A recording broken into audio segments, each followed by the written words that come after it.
bro's holding up 2 pieces of tinfoil near a power line, bro.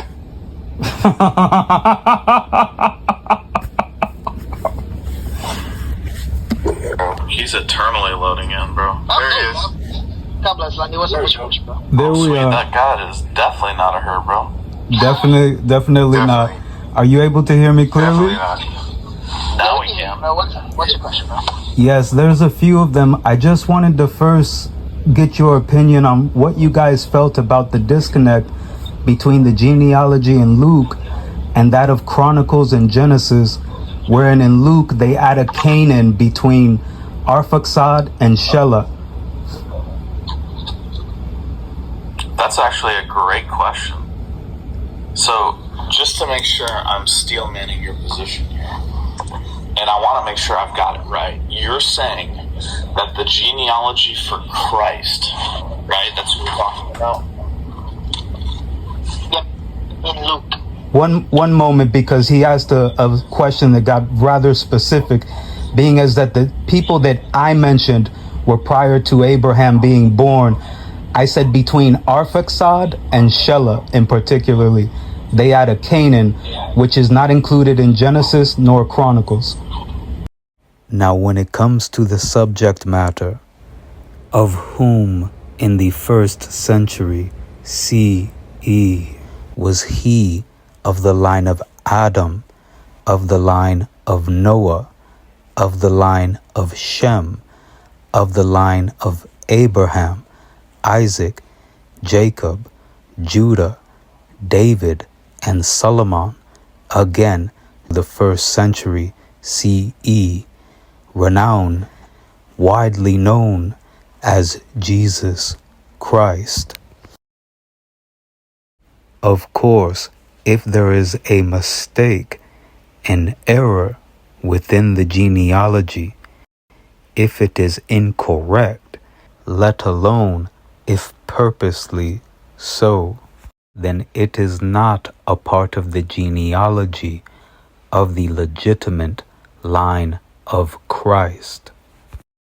So in this sharing, I'm going to present further proof that indeed the genealogy in Luke is an error, that indeed the genealogy is indeed through Joseph, that it is a biological genealogy which hails since Adam and Eve, and that I am indeed the legitimate line of Christ.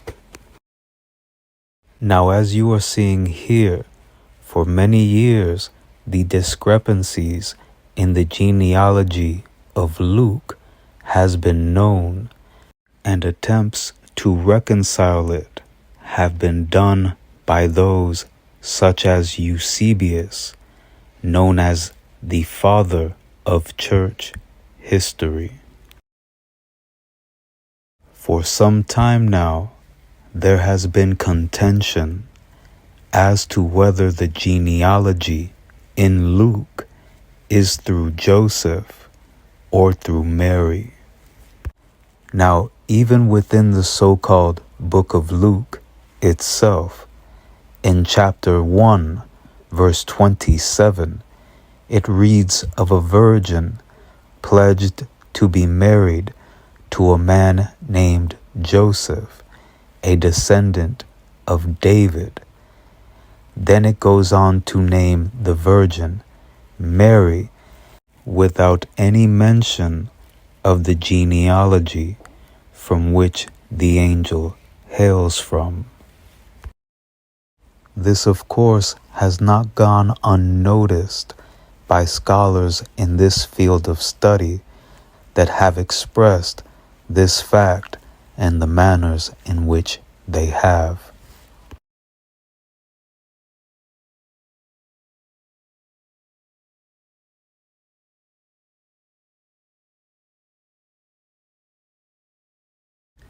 Now, there are discrepancies within this genealogy, even beyond the scope of whether it is through Mary or through Joseph. as we see here with Eusebius, renowned as the father of church history, takes the same point of view as Africanus, a Roman historian, that the genealogy of Luke is indeed through Joseph and not Mary. However, Bede, renowned as a, quote, doctor of the church, holds that Africanus was mistaken earlier in the genealogy and replaces Melchi with Mathat.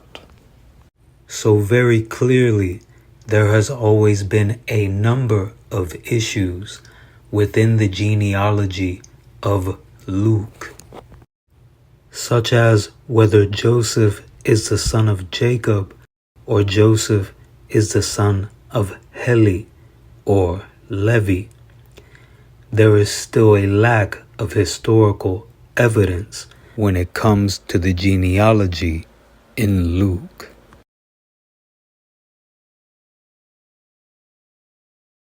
Now, when it comes to any notion of a virgin birth, there are many scholars which hold that the origin of such rhetoric came from a mistranslation within the Septuagint, wherein the word in Hebrew for a young woman or girl, Alma, is mistranslated into a virgin in Greek.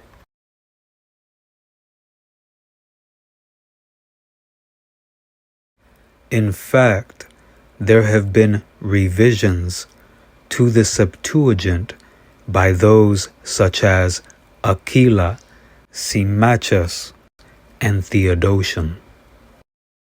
Aquila is renowned to have been greatly influenced by Akiva, who held Bar Kokhba as not only the heir apparent of the line of Christ in his day, but the Messiah.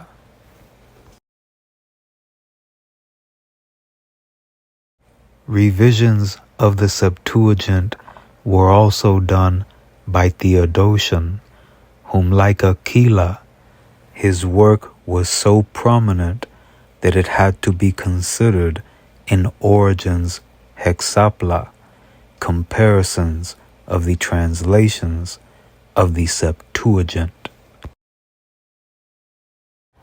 And there is also the renowned revisions by Symmachus, known to be an Ebionite. And proof of such an honor has been placed forward by scholars such as Adolf von Harnack. Now, for those of you who may not yet know what is an Evionite, you are about to become well acquainted.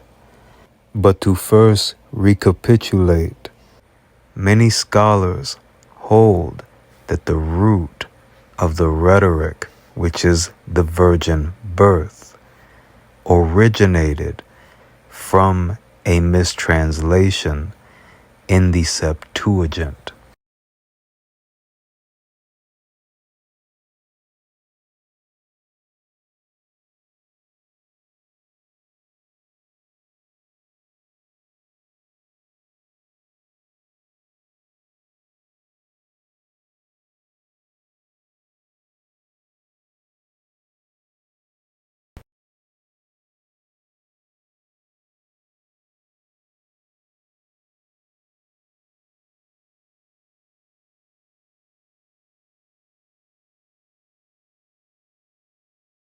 Scholars such as JayDyer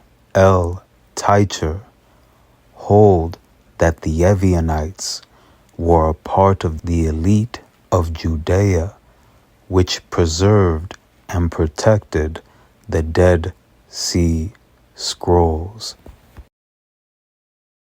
also renowned as the Essenes, which the historian Josephus expresses are representative of the best Judeans.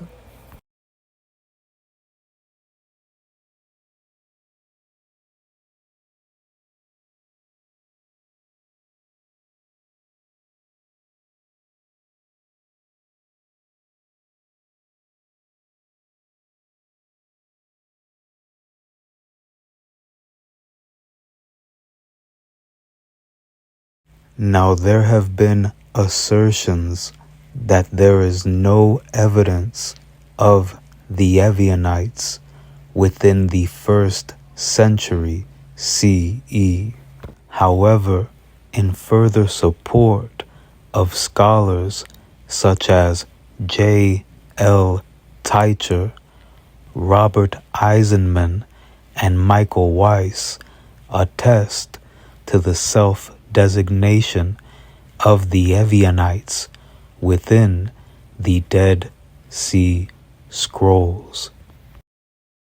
And so it is also very fitting that the Hebrew Israelites, known as the Evionim, held what was called the Gospel of the Hebrews, which was ultimately an original version of the Gospel of Matthew.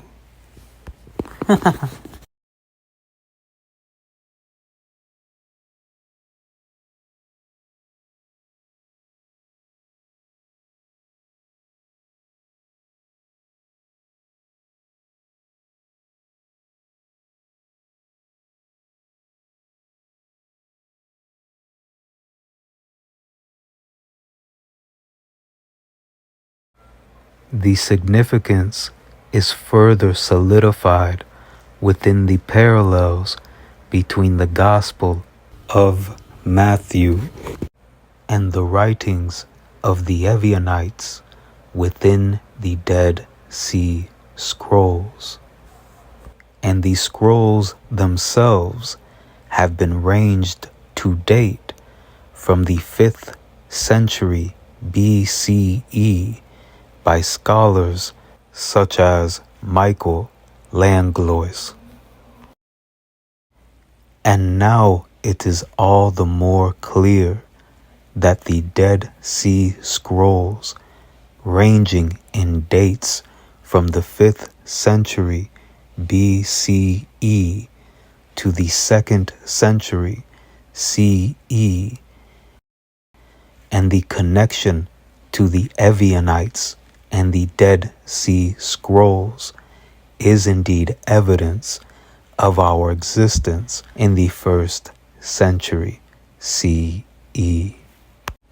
And just as scholars have attested that in Qumran, the Evionim held the memory of James, the brother of Jesus, in the highest regard.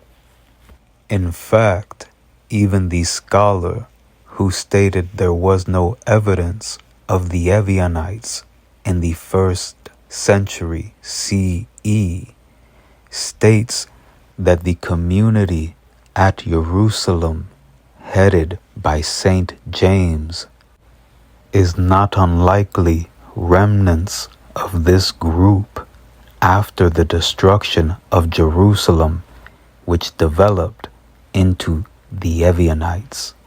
J.L. maintained that the Qumran sect in whose midst the scrolls originated was Ebionite, and further proof of the existence of the Ebionites in the 1st century CE is from the so-called church father Epiphanius, who wrote, "The Ebionites originated after the capture of Jerusalem, for at that time all who believed in Christ had settled predominantly in Perea."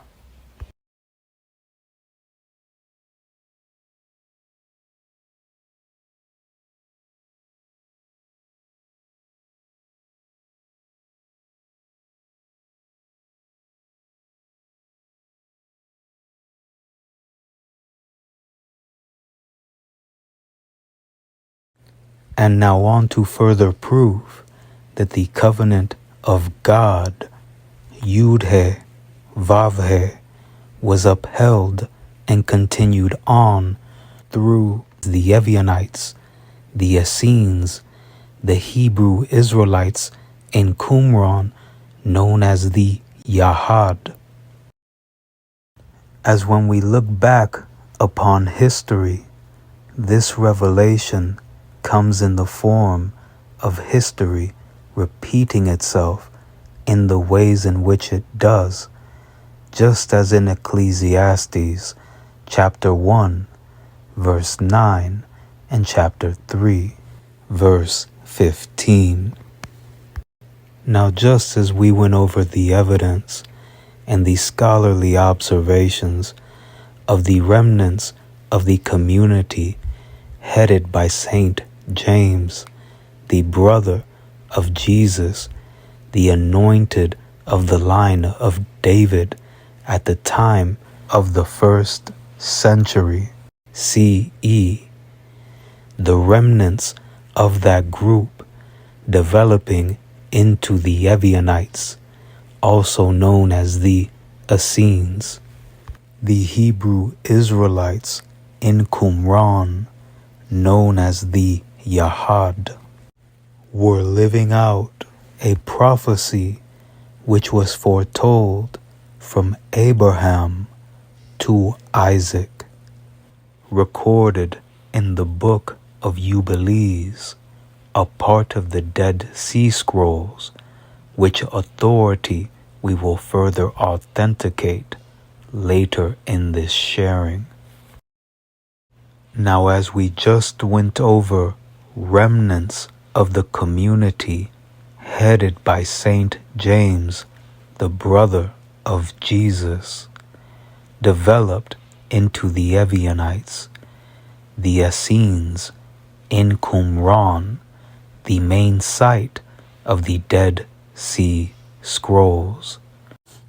And just as God, Yud-He, Vav-He, chose, elected a remnant to carry on its truth after circa 70 CE, as it originally chose a remnant in the days of Noah, electing Noah and his family.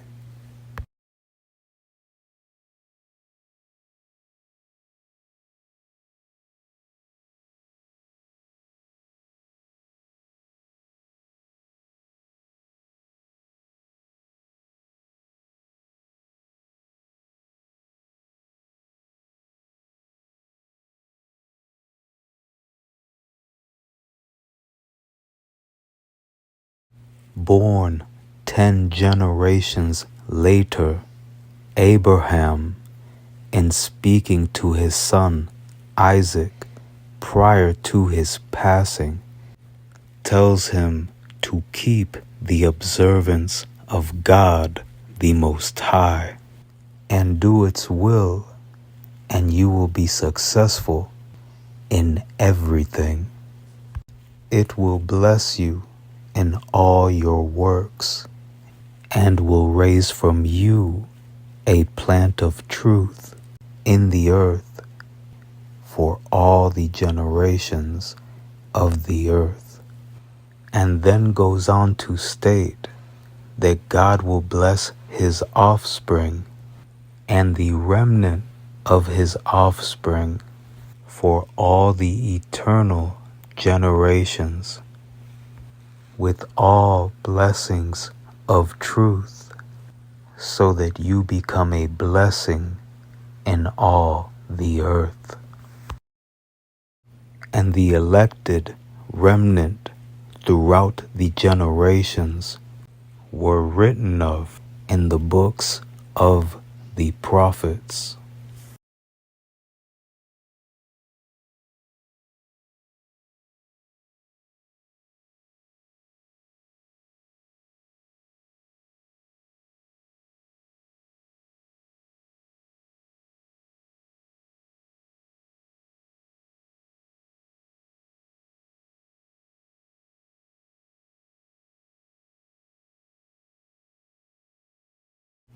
And just as in Jubilees, wherein the conversation between Abraham and Isaac, the remnant of Isaac's offspring, is referred to as a plant of truth. Isaiah 11 verse 1 reads of a shoot that will come out of the stock of Jesse, and a branch out of its roots that will bear fruit. And in Isaiah chapter 10, specifically, the remnant of the trees is written of before beginning to detail what is to come with the remnant of Israel. The Dead Sea Scrolls read of the counsel of the Yahad, that is an eternal plant that will grow and develop and survive the eschatological future. Isaiah chapter 1 verse 9 reads, unless Yud-He, Vav-He of armies left to us a small remnant, we would have been as Sodom, we would have been like Gomorrah. And the Dead Sea Scrolls read of the revival of Israel like a dead plant coming back to life.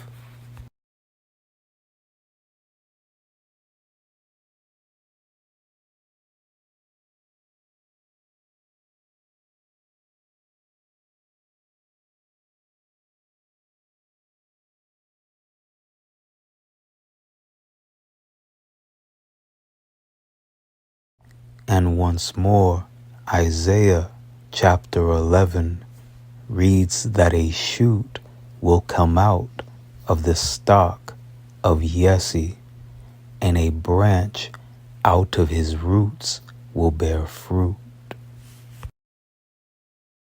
Ezekiel chapter 37 reads of a stick of Yehuda and a stick of Joseph joined together. In Micah chapter 2 verses 12 and 13 read, I will surely assemble Jacob, all of you. I will surely gather the remnants of Israel. He who breaks open the way goes up before them. They break through the gate and go out, and their king passes on before them with Yud-He, Vav-He at their head. In correlation with the Dead Sea Scrolls, Son of God scroll, which reads of the rise of the Son of God and the rise of the people of God.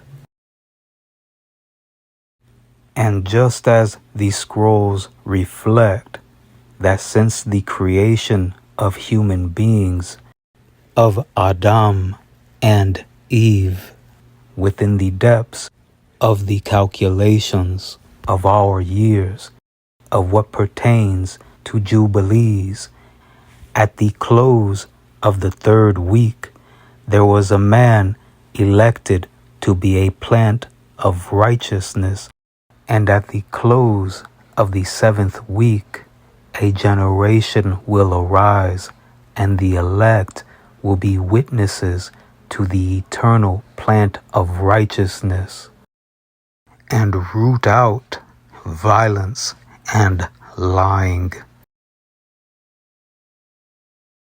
And later on in this sharing, I will further authenticate the authority of the original calendar of the human being, of the angel, passed on since Adam and Eve, through the times of the Exodus, preserved by Moses, his brother Aaron, and the Hebrew Israelites of their day.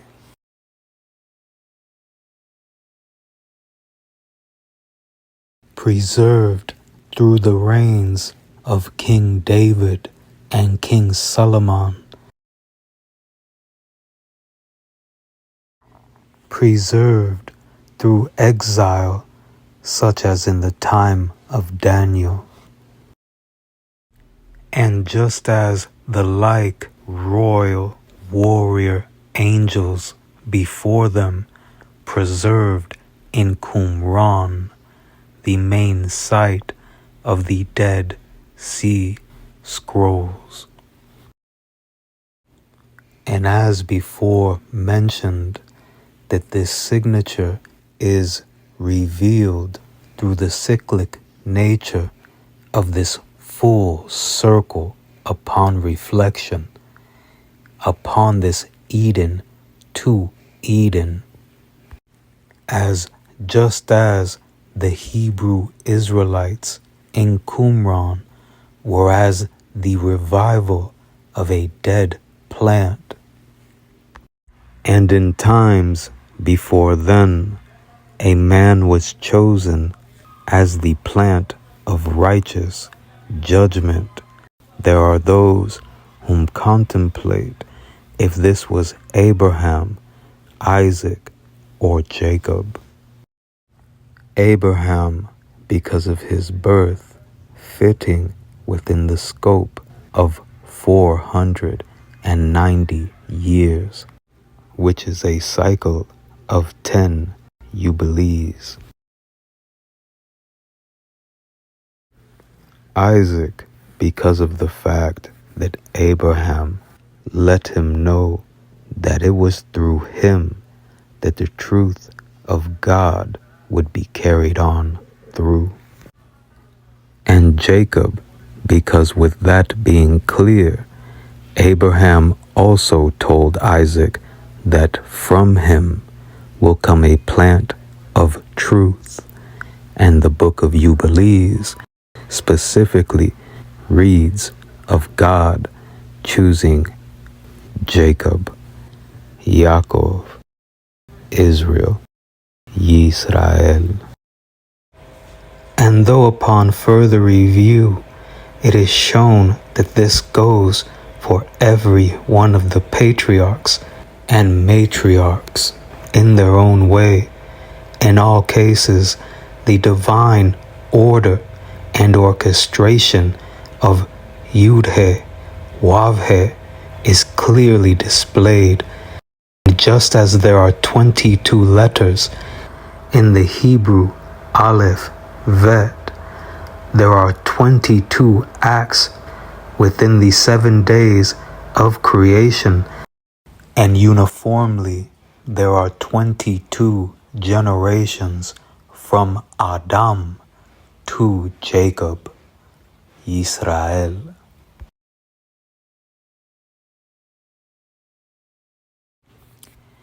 And further proof that God itself would make sure to rise up a plant of righteous judgment throughout the generations is Enoch testifying against those who strayed from the way in his generation.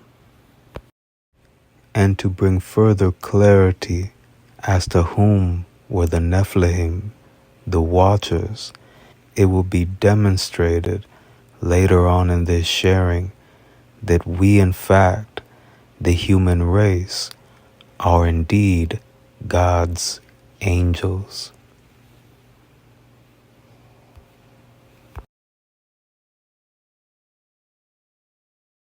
And in this Eden to Eden, further demonstration of the remnant, the elect, chosen by God to carry on its truth, likened to plants, is Lamech, Noah's father, naming him in honor of bringing him and his family comfort from their toils in the garden, from the ground that was cursed. This after Adam and Eve ate from the tree of knowledge of good and evil. And if there was need for any clarification, it is further displayed how indeed within the depths of time, a day, Yom, can constitute as 1,000 years. And so, when God stated, "In that day you shall surely die," Adam, being 930 years old in the flesh at the time of passing on, is further proof of that word holding true. And though soon we will return to the forged and mutilated genealogy in Luke, it will continue to be all the more clear that Hebrew etymology and numerology, such as in Gematria, which I have demonstrated in other sharings, is originally a Hebrew trait, needed to be understood and was studied not just by, quote, Latin fathers, but by great minds such as Isaac Newton.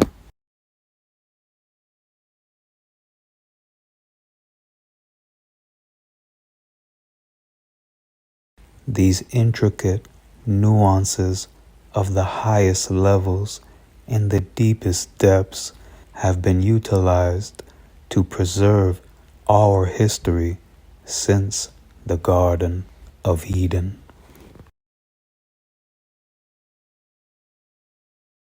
Miraculous alignment and display of God's divine order and providence through us, its angels, we see that the tree of life, which was all the more out of reach after the interaction with the serpent and eating from the tree of knowledge of good and evil, is referenced 7 times in the Tanakh, 3 times in the book of Genesis, and 4 times in the book of Proverbs.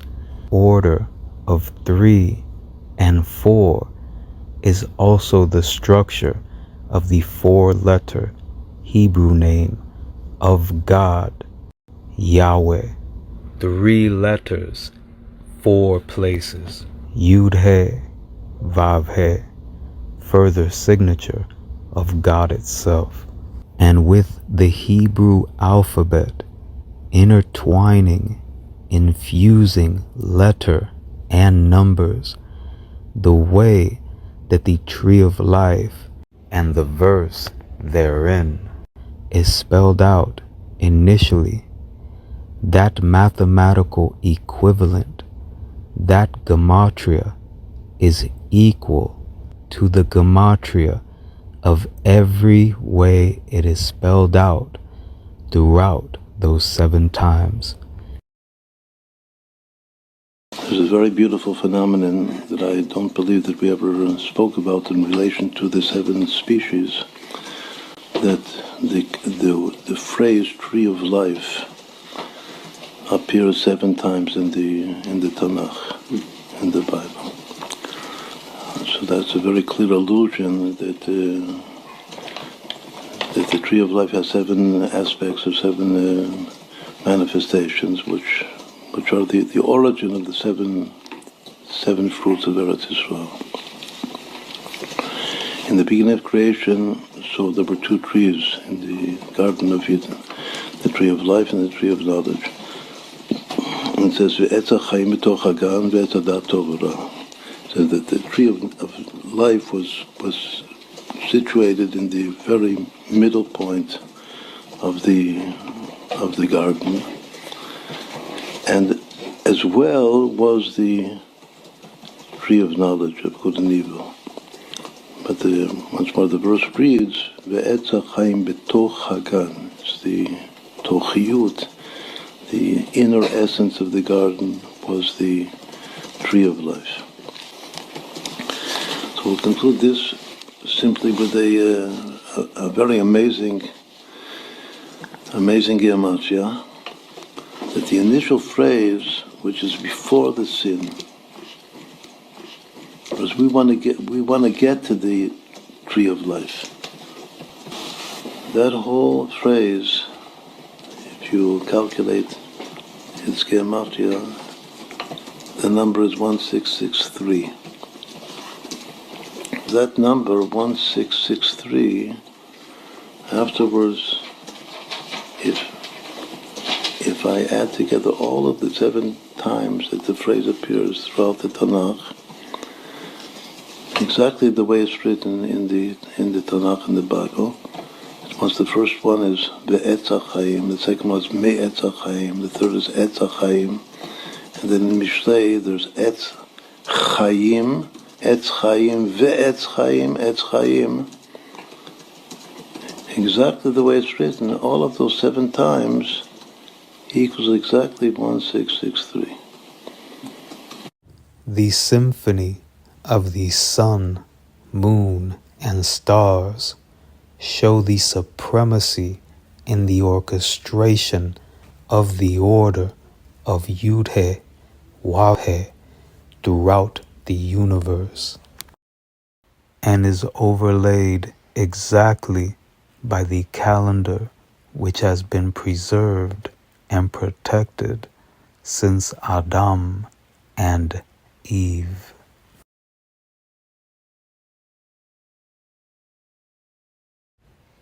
In a multitude of my sharings, I have demonstrated the authenticity, the accuracy, the precision of the calendar, proven true by archaeological evidence aligning with the chronology of the Bible.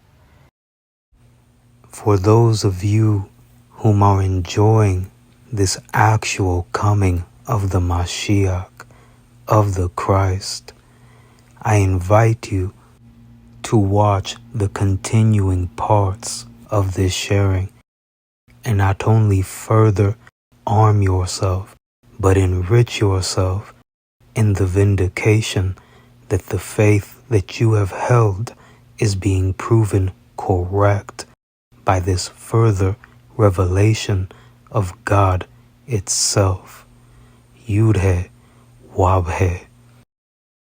And for those of you opposed to this truth, I challenge you, I dare you to tune into the next part, to gather your notes here and to every other part of this sharing, and to try to attempt to challenge, try to defend the fairy tale that you are now stuck in, if you do not choose to join the armies of Yahweh itself, the creator of time and space, which you find yourself not aligned with. Our calendar, which will be further demonstrated, is precise when it comes to time. And in this time and space, you also do not even keep the actual biblical ingredients of the anointing oil, which were also found in Qumran, the main site of the Dead Sea Scrolls, by the grace of God itself, Yud-He, Wav-He.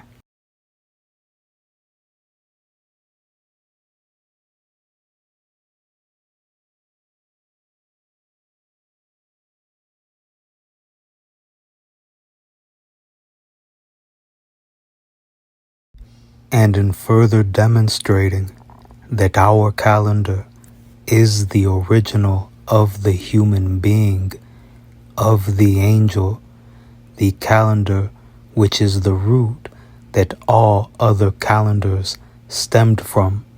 Scholar Mary Boyce states that the Semitic week influenced the Zoroastrian, Persian, calendar.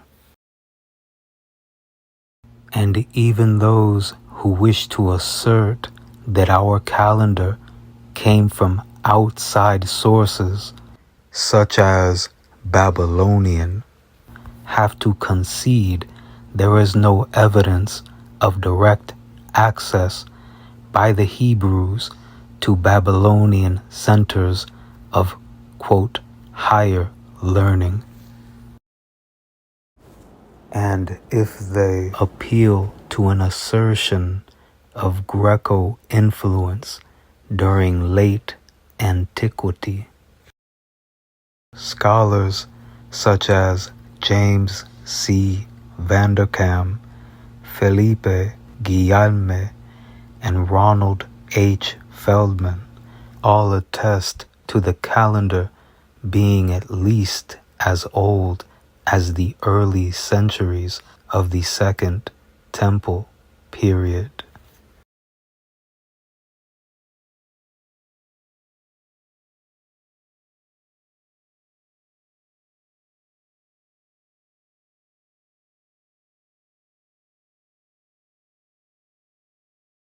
And scholars such as Yahoda Ban Dor, whom demonstrate how the calendar at least dates to the kingdom of King David and King Solomon.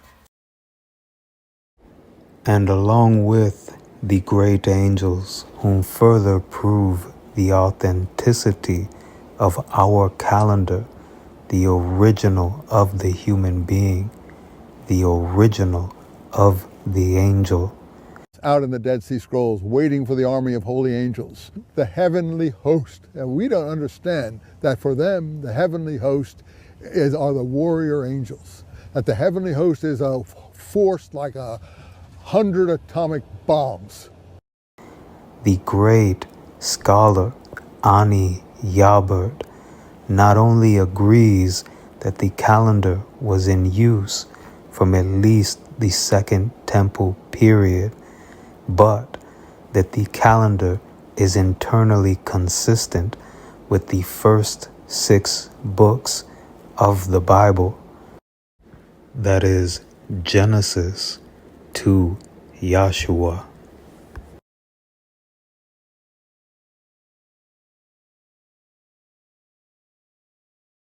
This internal consistency is ultimately found throughout the Tanakh, such as in the books of Haggai, Zechariah, Chronicles, and Ezra, Nehemiah.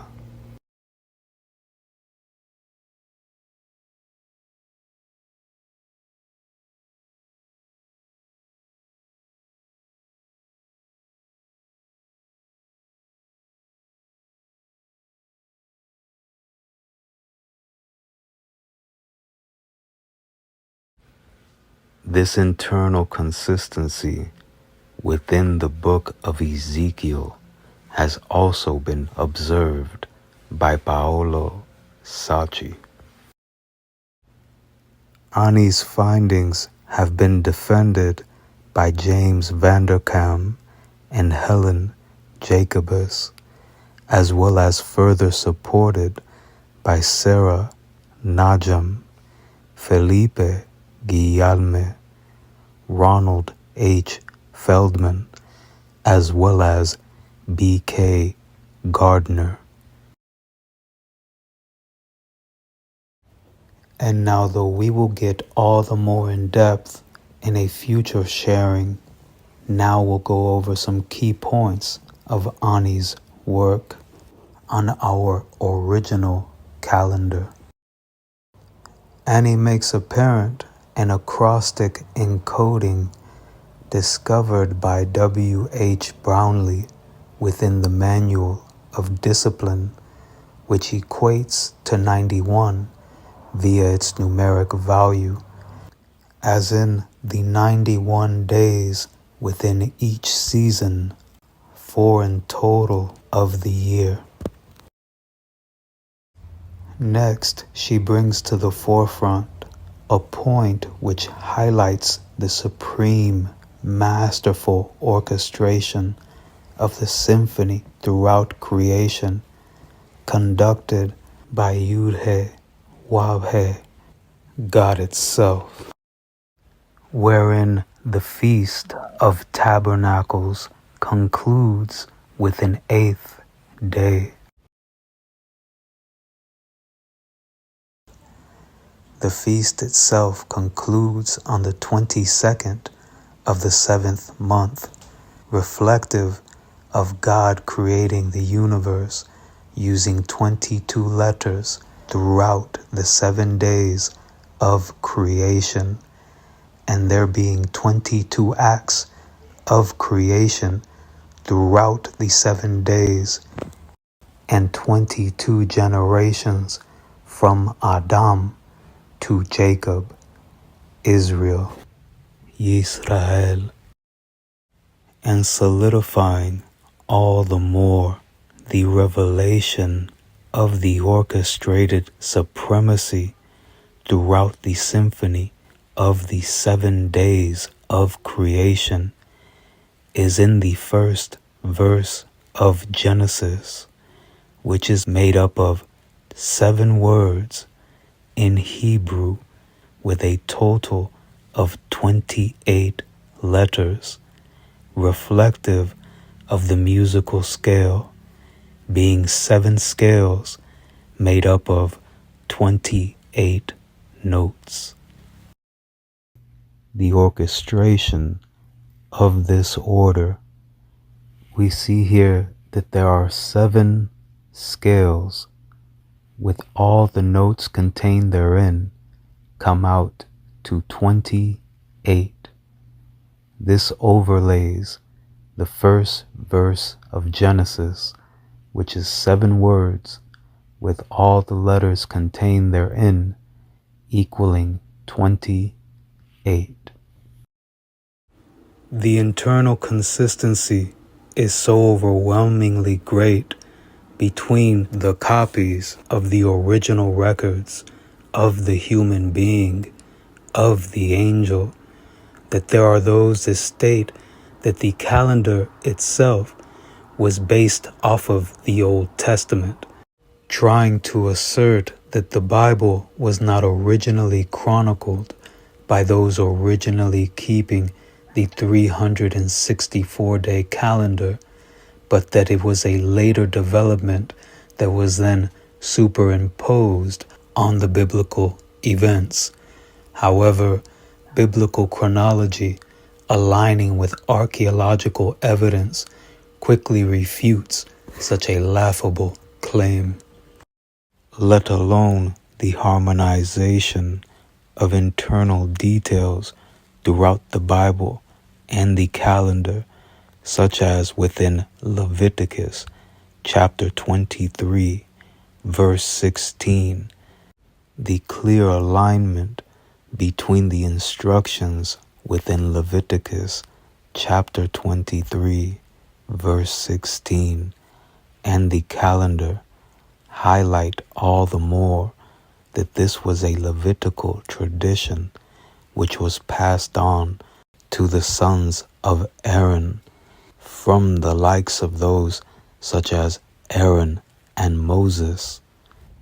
As such was passed on to Moses and Aaron from those carrying it on before them, bringing all the more light to the meaning within Exodus chapter 4, verse 22. Israel is my son, even my firstborn. As they preserved treasures throughout time, throughout history, which include this very calendar passed down since Adam and Eve. Another characteristic as to the origin and the exclusivity of the calendar to the Hebrew Israelites is the fact that the months are not named but categorized ordinally by number.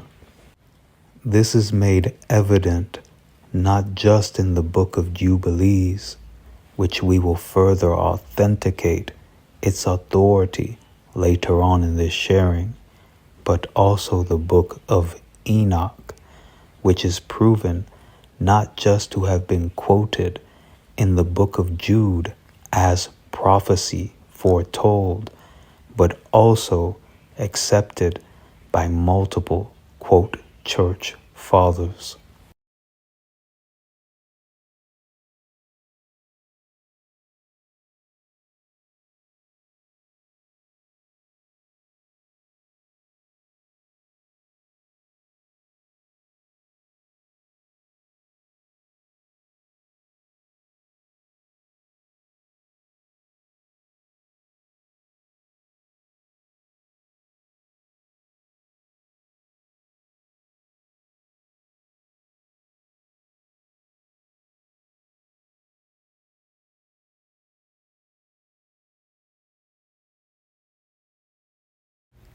Ani also makes note of the internal consistency of the Bible with the calendar reflects that the patriarchs never traveled on the Sabbath.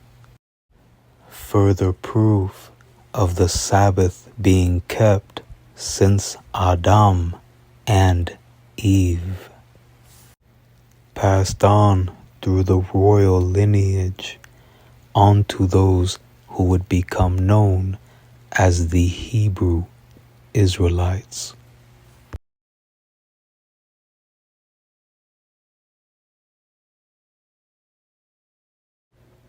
And in line with the sun, moon, and stars created on day phase 4, signs to mark seasons, days, and years. The calendar year begins on the 4th day of the week.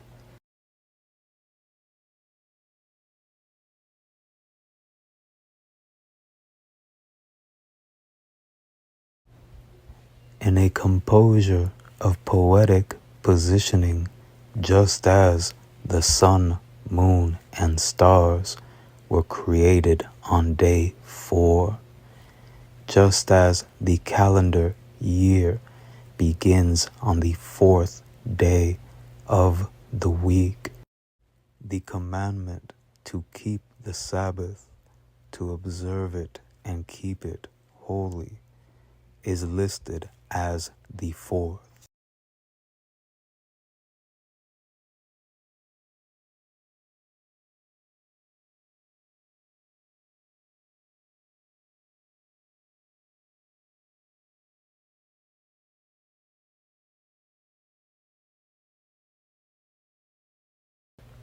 Upon the result of this analysis, we see not only the importance, to place it lightly, of keeping the Sabbath day, but we also see how it is that the internal consistency relates to what is chronicled within the Bible.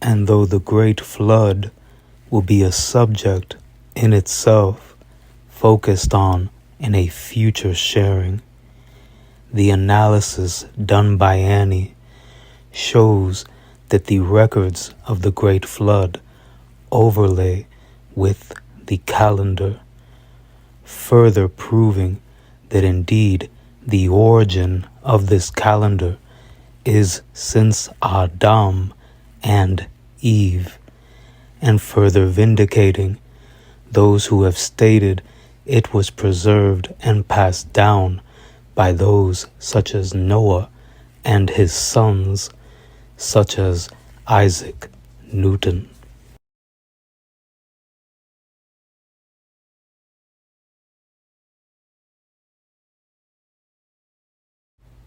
Annie's analysis has been defended by those such as Sarah Najm, Felipe Guillalme, James Vanderkam, and Helen Jacobus, with it being found that the objections against her findings are weak. With the revelation of these alignments made clear, it should be all the more evident that advanced astronomical compendiums and maps which serve as sources to calendars were derived from the original calendar passed down since Adam and Eve, preserved by the royal lineage throughout time, culminating in being preserved by the warrior angels at Qumran, the main site of the Dead Sea Scrolls. Features of the 364-day original calendar of the human being, of the angel, have been observed in the Molapan, renowned for its advanced accuracy, such as the description of the 364-day year. The lengthening and the shortening of days by a 2-to-1 ratio. And among other similarities, the Molapan reads of the leaders of stars being their, quote, gods, wherein, of course, in the astronomical book of Enoch, the leaders are angels in line with God's heavenly court being assigned the posts which they are. And as pointed out in chapter 82 of the astronomical book of Enoch, in the material sense, it is not meaning that you will look out with a telescope and see angels physically moving stars. It is, of course, with far deeper meaning than just materially seen that the angels are in charge of their posts in heaven. Songs of the Sabbath liturgy is corresponding to the Sabbath offering in the temple as were designated according to the biblical order of the sacrifices. So whatever the priests were doing on earth and were not allowed to do anymore, those who were associated with the house of Tzadok, is being done in heaven by the angels. So for them, the priestly worship, which is eternal, the eternal cycles of Sabbath, jubilees, appointed time of the Lord, fallow years, is carried on in heaven by the angels who are working according to the cycles of the calendar. So what was lost on earth is perpetuated in heaven. The teacher, Rachel Elior, also disagrees with the objections against our calendar in favor of the clear observations presented by those such as James Vanderkam. And now to address those who would hold that the true solar year was not that of the original calendar which has been passed on since Adam and Eve by the grace of God. Yud-He, Wav-He.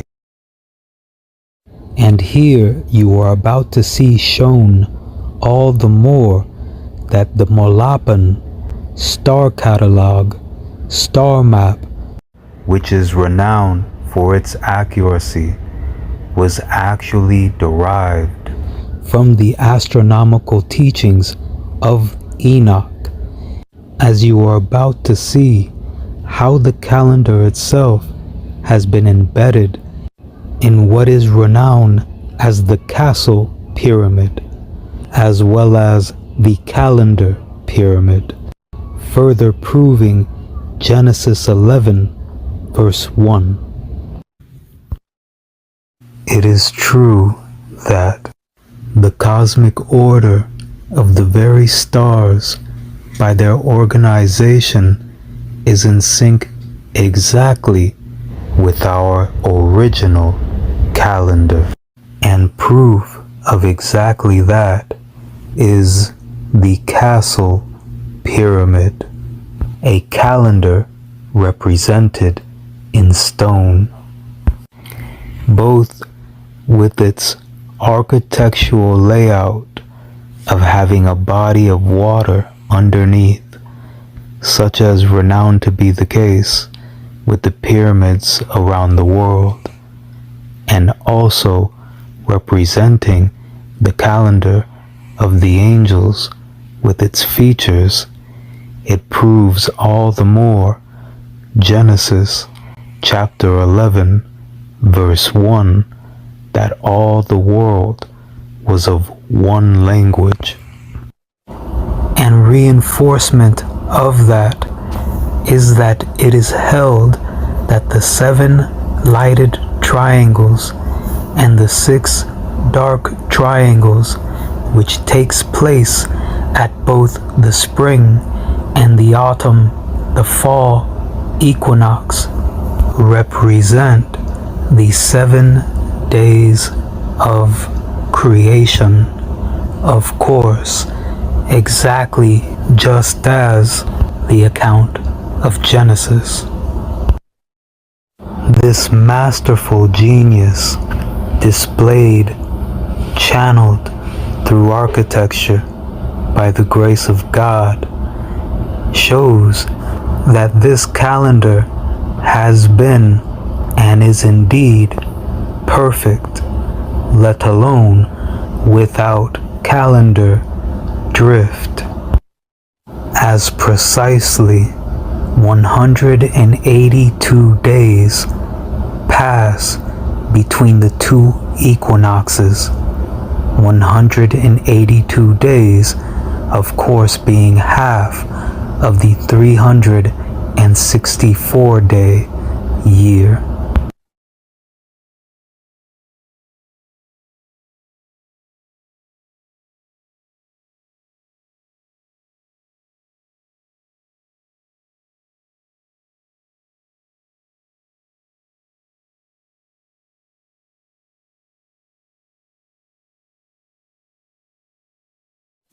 And if need be, perhaps in the near future, we can do a recount to make sure to reaffirm this fact, that the arrangement of the very stars follows the order within the calendar passed down since Adam and Eve. Thus, the phenomena at the Castle Pyramid.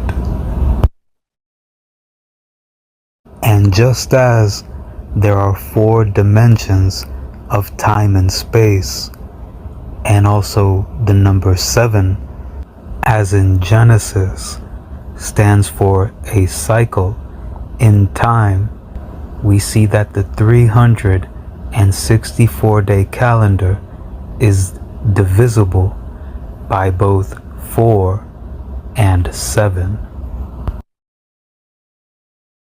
And now here we'll see the very features of the calendar Castle Pyramid, which represent the 364-day calendar which was passed down to Enoch since Adam and Eve, preserved through the flood since Noah and Zara to their children, preserved and protected through time down to the warrior angels in Qumran.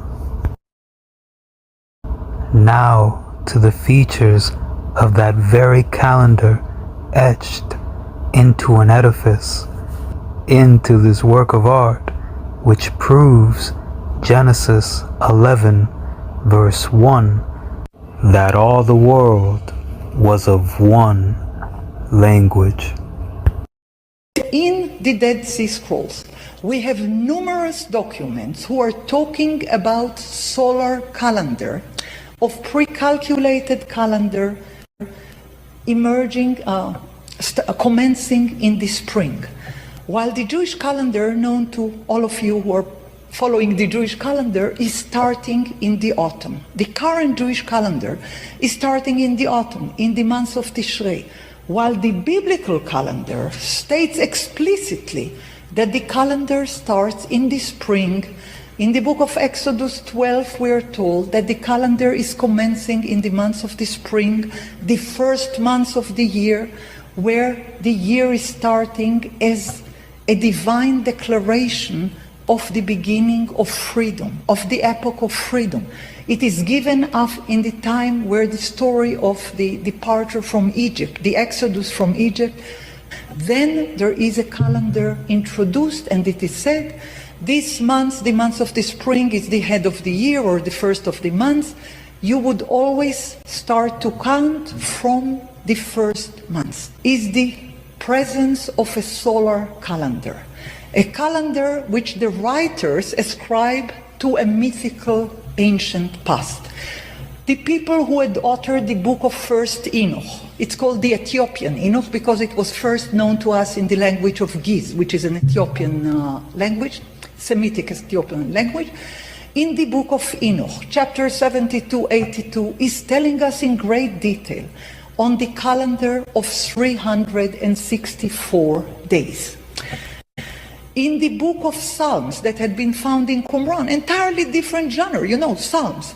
In the extra Psalms, those which are not known to us in the Bible, in the Psalm scrolls which is presented in the shrine of the book, in column 27 we are told that David, king of Israel, the one who had been described as wise and as poetically gifted and as a prophet according to this scroll, had authored 364 daily songs for each day of the year. He further had authored 52 sacred songs for every one of the Sabbaths of the years. He further authored 18 special songs for the holidays of the year. Now, in entirely different kind of genre, let's say the book of Jubilees, which is para-biblical because it is retelling the book of Genesis. In the book of Jubilees, we are told that Noah had stayed in the ark 364 days, which are divided equally to 4 seasons of 91 days, commencing in the spring. The same is true for the scroll of priestly watches, which is worked on a calendar of 364 days. The same is true to a letter called Miktzat Maaseh Torah, a few observations on the acts of the Torah. The scroll is commencing with a calendar telling us that the first week of the year starts in the spring, and there are 52 weeks in every year, and in each week a different priestly scroll is serving according to a calendar of 364 days. Now, the centrality of the solar calendar could not be exaggerated in the library of Qumran. As I said, in various different genres, in various different literary modes, the centrality of the calendar is put forward. It was a priestly calendar, divided according to the priestly sevenfold divisions. Because if there was anything sacred to the priestly calendar, it was the following assertion: the covenant between God and his people is based on the following fact: Every 7 day one should not work on a Sabbath. Every 7 holidays of the first 7 months of the year, one must refrain from work according to the biblical law.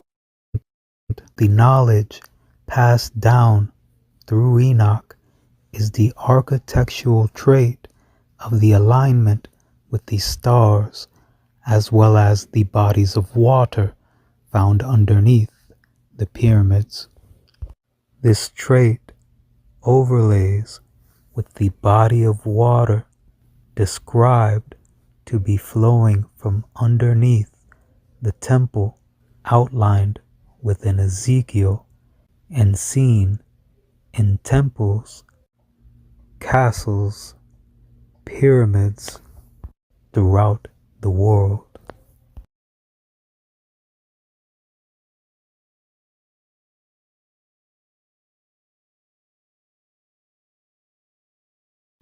Originally got what from whom? As the records passed down since Adam and Eve, the first 2 humans, was the only knowledge known to man, it is no surprise once more that whatever stemmed from the civilizations that came to be, of course, had traces of that original truth etched throughout their history, just like the different flood narratives, which we will address in a future sharing. However, now we're going to see the parallels between the beginnings of Genesis, the slaying of Leviathan, and the parallels within the Canaanite narratives. Now, with that being said, it is no coincidence that we see in Genesis chapter 3 verse 8 reference to the thunder, the storm of Yahweh, with regards to the interaction with Adam and Eve after eating from the tree. And that thunder and storm of Yahweh so early in the interactions with humankind show all the more why and how the Canaanites, on stemming from the children of Adam and Eve, which preserved the actual truth, would of course have these bits and twists entrenched within the way that they explained and tried to make sense of the world, their world view. So now we will continue to sort through these parallels that stemmed from the original source, our Genesis, one by one. But there's a much more direct example. We can go to Isaiah 27:1, and here's page 118 from my book, Adonai's Divine Images, where I discuss this passage.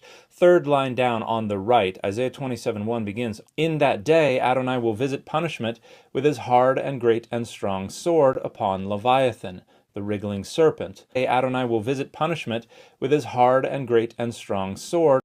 Now, as we also see in Isaiah, that sword is not one of mankind, not a mortal sword. Sword upon Leviathan, the wriggling serpent, and upon Leviathan, the writhing serpent, and he will kill the monster that is in the sea. As I note here, this account bears striking similarities to a passage from the Ugaritic KTU 151, 1-3, that praises Baal for dispatching a creature named Lotan. And there you see the 3 lines from that text. When you struck Lotan, the wriggling serpent, you finished off the writhing serpent, the powerful one with 7 heads. Now, the Hebrew differs a little bit in describing Lotan, but the word for wriggling and writhing, or at least the words that I've translated here, wriggling and writhing, are direct cognates. The words for serpent are not cognates between Hebrew and Ugaritic. And then at the bottom it says the powerful one with 7 heads, which is not what we find in Isaiah 27:1. But if we go back to Psalm 74, where it does refer to the multiple heads of Leviathan, we can see that that is a feature of Leviathan that is known from these ancient traditions. The one with 7 heads. Now, as we see through the Bible, the number 7 is used time and time again to reference a cycle in time. As we see beginning with the 7 days of creation, as we saw with the order in which Adam and Eve entered the garden, reflected by the purification period in Leviticus, for a male 7 days, for a female twice 7. The Israelites circling Jericho 7 times. Also the stone with 7 eyes in the book of Zechariah. Now very clearly, these 7 heads of Leviathan, or these 7 thunders of, quote, Baal, stem from the origins of Genesis. And before we move on to further proof of exactly that, in Job chapter 37, we see that the voice of Yahweh is portrayed in the form of thunder. And in further signature of the 7 days of creation, verse 7 entails rest, such as on the 7th, the Sabbath day. And Job chapter 38, verse 1 reads that Yud-He, Waw-He spoke to Job out of the storm. 2 Samuel, the Lord thundered from heaven in reference to the Most High's voice, in clear correlation, clear alignment with Genesis chapter 3, verse 8 in the storm theophany. Here in Psalms, referring to Yahweh, you'll read, the voice of your thunder was in the whirlwind. And from Psalm 77 to Psalm 29, we see that once more the voice of Yahweh is described, depicted as thunder. That voice is detailed in 7 verses.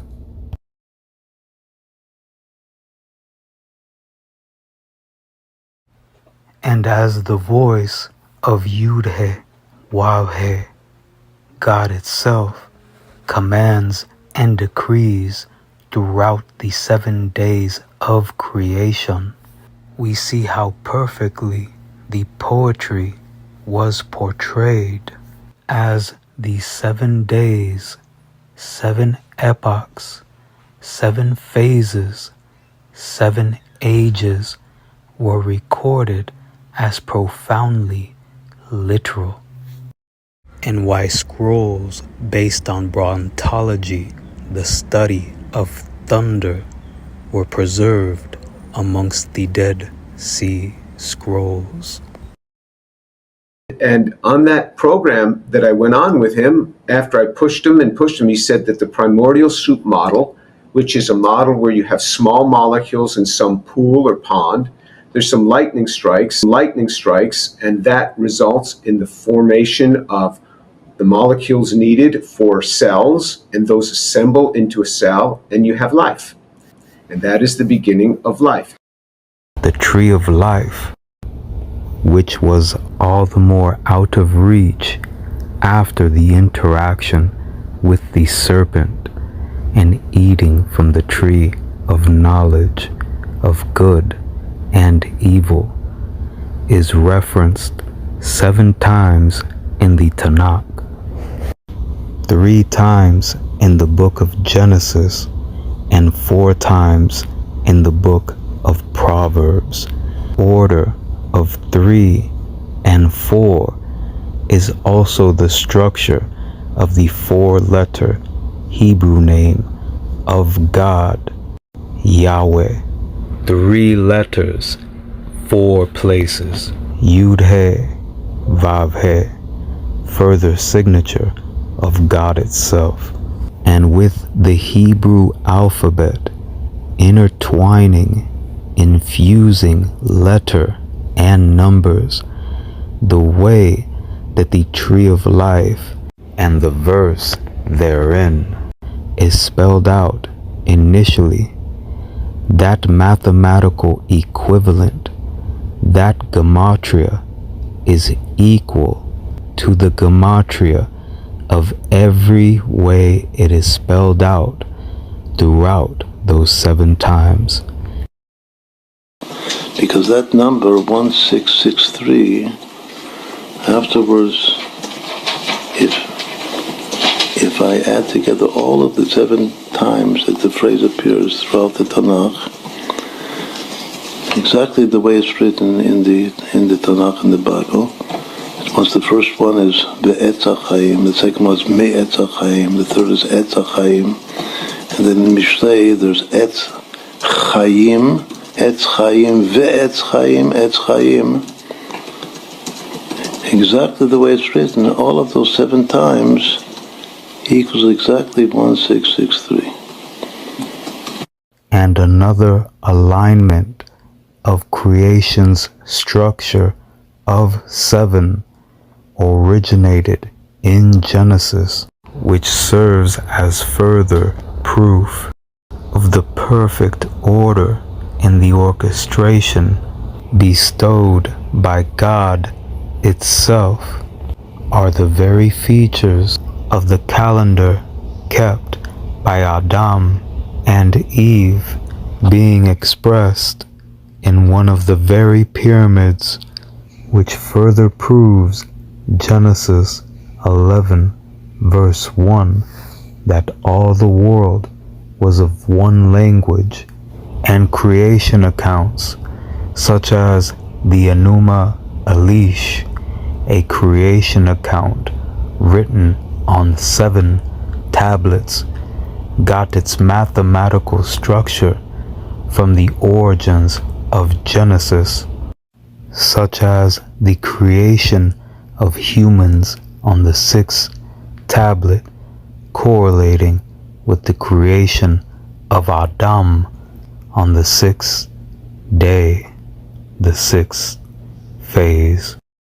Further proof of this and what was held as the 7 heads of Leviathan, ultimately being derived from the 7 days of creation as originated in Genesis.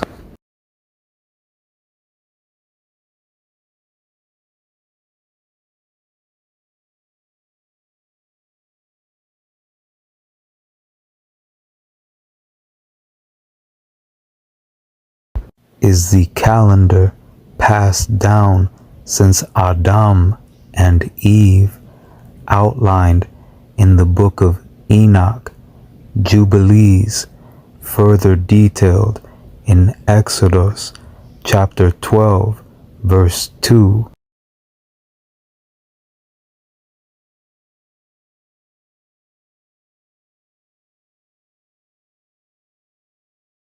and Leviticus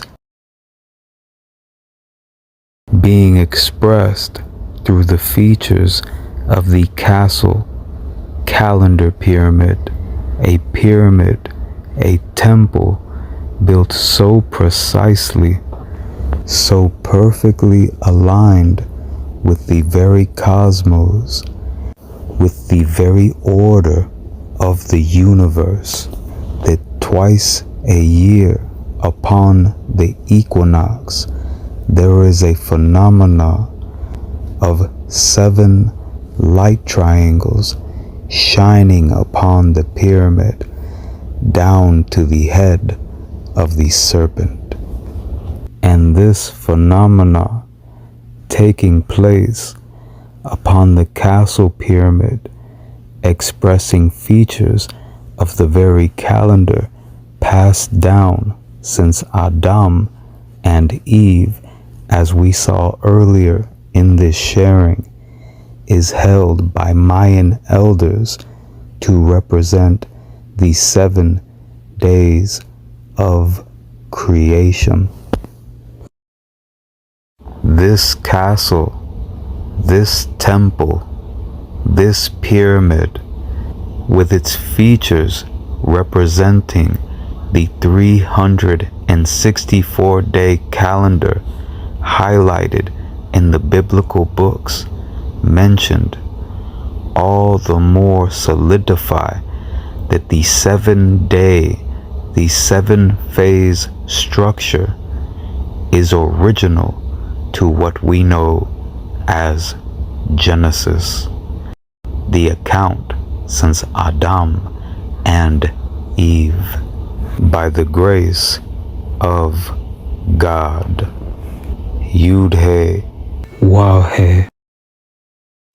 And just as there were 22 acts of creation, 22 generations from Adam to Jacob, Israel, demonstrating complete control over its design, is just as there are 22 letters in the Hebrew alphabet. Aleph, Bet, further signature of God itself and its complete mastery over reality, is the fact that a part of this alignment comes from the pyramid being aligned 22 degrees clockwise in accordance with the cardinal directions.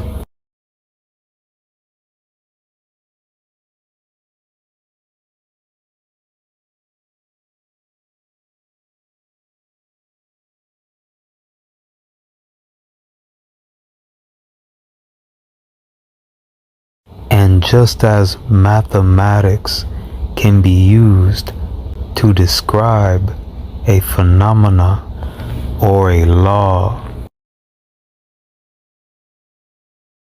it brings all the more understanding to why those who have often used mathematics to describe things such as laws so diligently studied gematria.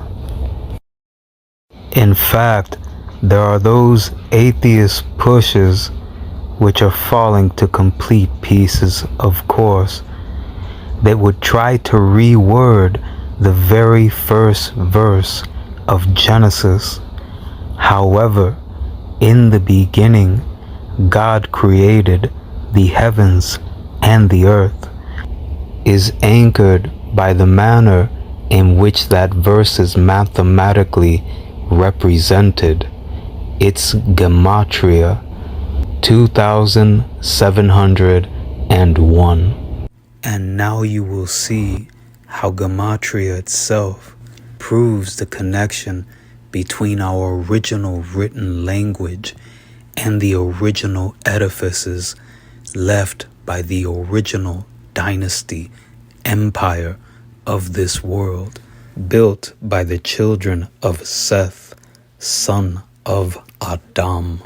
He records that the sons of Seth, son of Adam, built 2 pillars, 2 columns in which they inscribed their knowledge,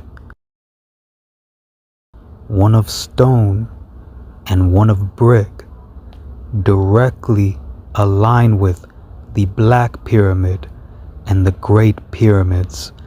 The Black Pyramid is made of mud brick, and, of course, the Great Pyramids of granite and limestone.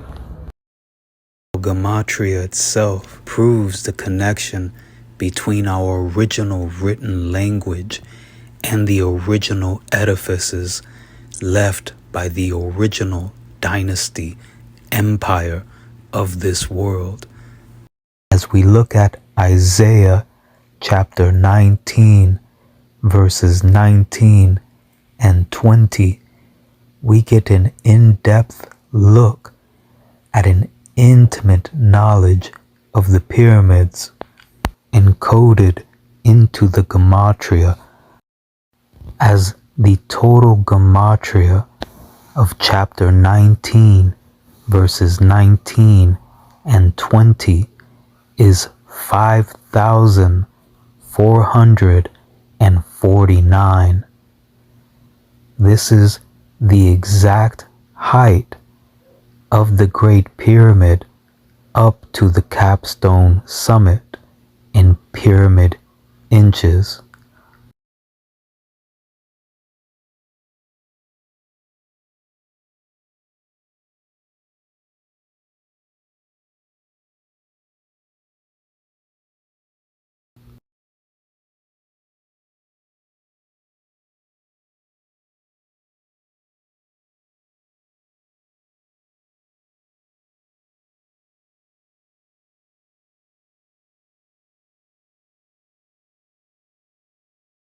Once more, 5,449.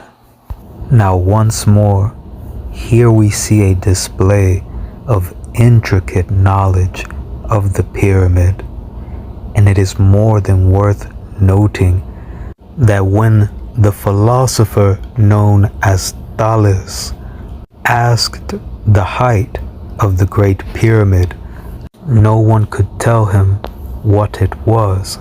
In fact, the king of Egypt was impressed as to how he ascertained the height, all the more proving that it was indeed Abraham, after being taught what was preserved by Noah, that explained astrology and other sciences to the Egyptians and the Babylonians. This made all the more clear by the fact that the mathematical constant known as pi is encoded within the Great Pyramid. It is well known that the Egyptians and the Babylonians, and in fact the Sumerians, were each off of that mathematical constant by the digits that they each were. And not only is it a fact that the mathematical constant was recorded correctly in 1 Kings and 2 Chronicles, but it is also encoded in the first verse of Genesis. Furthermore, it has been proven that the Great Pyramid houses over 80 mathematical and physical constants.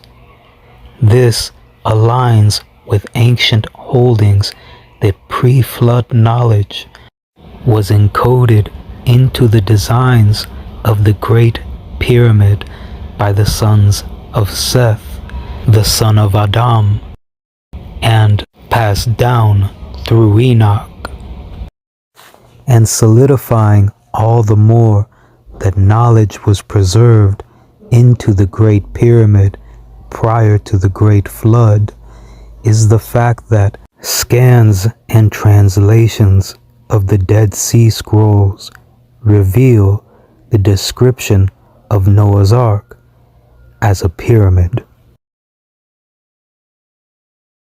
The records that the sons of Seth, son of Adam, built 2 pillars, 2 columns in which they inscribed their knowledge, one of stone and one of brick, directly aligned with the Black Pyramid and the Great Pyramids. The Black Pyramid is made of mud brick, and of course the Great Pyramids of granite and limestone. And as we continue to catch up to beginning to understand that original knowledge, we see that the extents of science today are now able to see what has been constructed beneath the pyramids all the more, such as here under the Black Pyramid and also the Great Pyramids. A radar scan of the Khafre Pyramid, conducted by researchers from the University of Pisa and the University of Strathclyde, has reignited serious interest in what might be hidden deep beneath this ancient site. According to their interpretation, 5 previously unknown chamber-like structures appear to lie within the pyramid itself. These chambers are said to connect to a system of pathways descending below the surface. Deeper still, the scans revealed 8 vast vertical formations, described as wells or shafts, stretching more than 6,500 feet across and descending over 2,000 feet underground.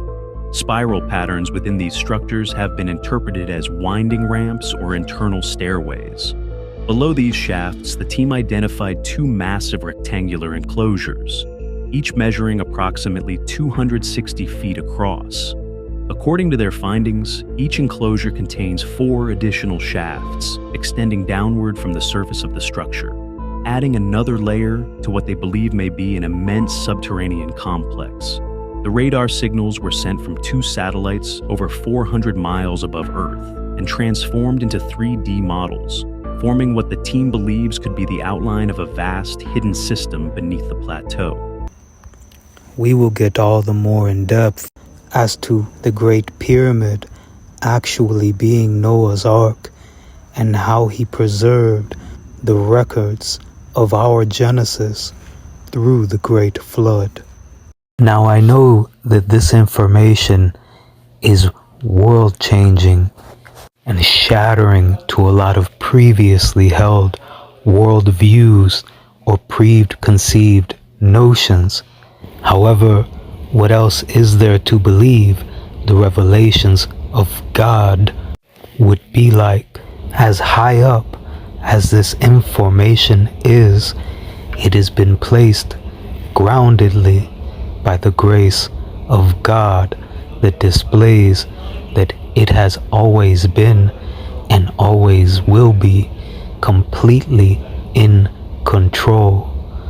So for those that think that this is far too big of a thing for me to truly be as I have said that I am, for me to be who these great prophets prophesied would come, weigh this information for yourself, as ultimately you question if this is too big for God. Yud-He, Wav-He. And these records, this calendar, let alone God's covenant, has been passed down since Adam and Eve through the line of Seth, up to and through Enoch, then up to and through Noah, to Abraham, Isaac, and Jacob, to being renewed again to all Israel at Sinai, carried on to the Davidic kingdom, and preserved by the Yahad, the Essenes, the Evionim, the Hebrew Israelites, which preserved what are known as the Dead Sea Scrolls. Now, before we once again focus on the subject of the genealogy within the so-called Book of Luke, and on the subject of the supposed virgin birth, we will first see more internal evidence aligning with the calendar, which further reinforce that my direct ancestor from the royal line of Adam, through David, renowned as Jesus Christ, was indeed an Essene, an Ebionite.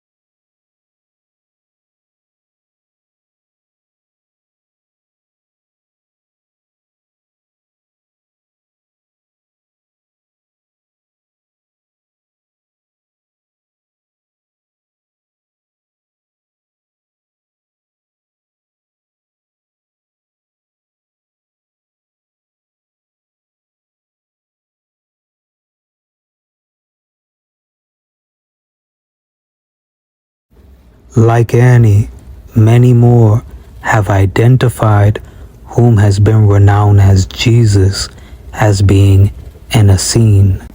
Andre Dupont Sommer drew connections between the Qumran community and Christianity and stated that the Qumran leader looked a lot like Jesus. Edmund Wilson stated that the Qumran sect and early Christianity were the successive phases of a single movement, and that Qumran, more than Bethlehem and Nazareth, was the cradle of Christianity. John Allegro also made his connections with Jesus being of the community in Qumran. Robert Eisenman, who we will see and hear more from in a moment, also tied in the Qumran community to both Jesus and James, the brother of Jesus. And we will get back to the specific claims of Jesus being an Essene in a moment, but William H. Brownlee also held John the Baptist as also being raised by the community in Qumran. As once more the warrior angels, whom were the Hebrew Israelites at Qumran, the main site of the Dead Sea Scrolls, preserved knowledge, records, history passed down since Adam and Eve by the grace of God. Yud-He, Waw-He. The philosopher and writer known as Voltaire took up the brotherhood of the Essenes with the aim of showing Christianity's lack of originality, and that Jesus, he explained, had been an Essene. The novelist Maurice Magre wrote of one of his characters going to the shore of the Dead Sea and contemplating about the Essenes, the wise and perfect, in the midst of whom Jesus was instructed.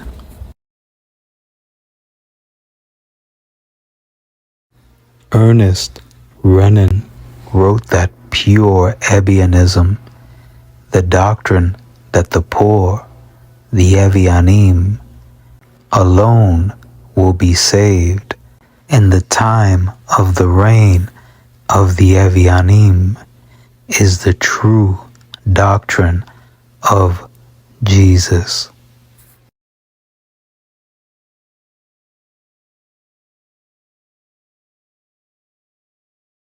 The author, Arthur Lilly, wrote a book in order to demonstrate that Jesus was an Essene, and scholar Carl Venturini held that Jesus was trained by the Essenes. Frederick II also held that Jesus was really an Essene and imbued with Essene ethics. Once more, Ernest Renan, author of the most famous 19th century Life of Jesus, proclaimed that Christianity was simply a version of Essenism that happened to have survived. Madame Helen Blavatsky agreed that the Gnostics, or early Christians, were but the followers of the old Essenes under a new name. Francis Legg discusses the Essenes as pre-Christian Gnostics and quotes by then familiar arguments that Saint John the Baptist was an Essene and that Jesus himself belonged to the sect. George Moore's novel, The Brook Cherith, recorded Jesus' stay in what he held as the Essene monastery.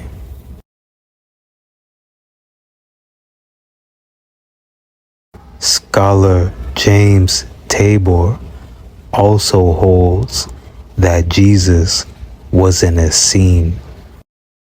And now more from the scholar Robert Eisenman.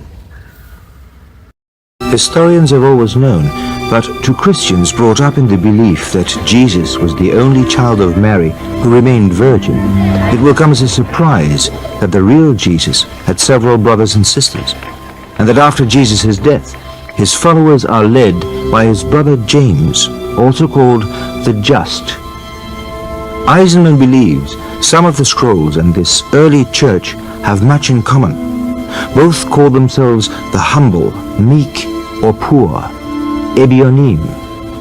So the scrolls are using the same word to refer to the community of the righteous teacher that early Christianity uses to refer to the community of James. Let's be very careful. Are you saying these are the early Christians or not? Not early Christianity as we know from the scripture as we have it. This is early Palestinian Christians. Now we have to decide what is meant by Christian in Palestine in this period to understand or answer your question. And that is another technical discussion that we can have. Now, who would have known the earthly Jesus? Well, people like James. The person who lived with him, succeeded him, was martyred in the way he seems to have been martyred. So I say, once you found the historical James, you in effect have found the historical Jesus. There's another historian from Rome. I think his name was Hippolytus. And he collected Josephus in a different way. And he has four kinds of Essenes. Two kinds of Essenes are Zealot Essenes and Sicari Essenes. That we know that the scroll people moved up to Masada. I mean, there was no one really hanging around Masada. Only the Sicari and Zealots went up there. So that would be the scroll people. So you would identify the James movement as a leading rebel movement, as the rebels themselves. Oh, it was the Sadiq, the principal Sadiq, was the leader, though I don't think he had to plan anything. The people were planning the whole thing themselves through their literature. But he was and when Paul, and I do blame Paul for this, identified him as the enemy, or Paul was the enemy, but Paul identified James as the enemy, and he had links to the Herodian establishment. then they took him and they threw him off the temple wall, and he was killed. And as work on prophecy within the passages of the Bible, such as in Daniel chapter 12, verse 7, time, times, and half a time. Prophecy within the scope of the method of keeping time based from the calendar. Analyzations such as those by Roger T. Beckwith shows that if indeed the time period of the coward Antiochus Epiphanes falls within the 7th Jubilee, then the time period of the fall of the temple in Jerusalem falls within a century and a half later, than a block of 10 Jubilees, 490 years. And revelation upon reflection shows the interplay between the children of God, known as the Hebrew Israelites, the Essenes, Zealots, as right in line with the prophecy in the book of Daniel. We see that the children of Israel revolted in 66 CE, and then ultimately the destruction of the temple in 70 CE, directly in line with the time frame given in the book of Daniel. Again, reflecting the perfect precision that is the order of God's orchestration. Just as there were 50 Jubilees from the creation of mankind to entering the promised land, we see here chronological and archaeological evidence, including since the restoration of Jerusalem after the destruction of the first temple to the destruction of the second temple, are well in a scope of 10 Jubilees, or a block of 490 years. 70 times 7. Nehemiah chapter 13 is clearly proven through the archaeological proof of the Passover papyrus dated circa 419 BCE, overlaying with the chronologies of Artaxerxes the First and Darius the Second.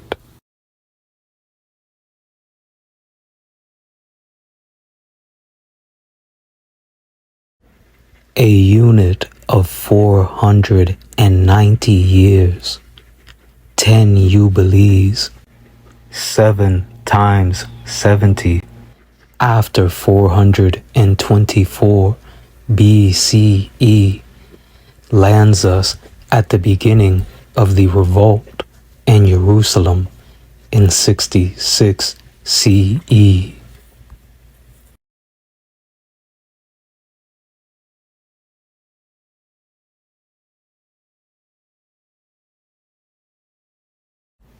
Now it is evident that the beginning of the reign of Darius II can begin to be counted from 424 BCE.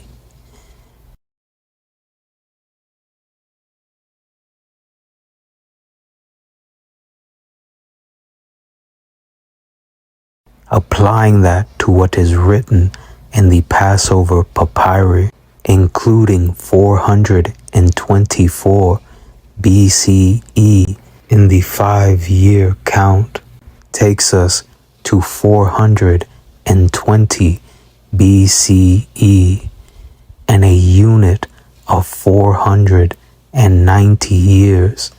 7 times 70, 10 Jubilees, takes us exactly to 70 CE, renowned as the year of the destruction of the temple in Jerusalem.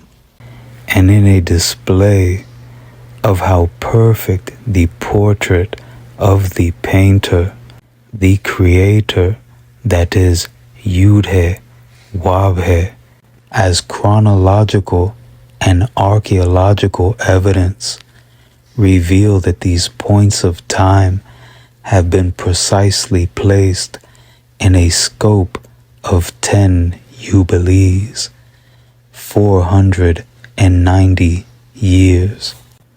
7 times 70, 70 times 7.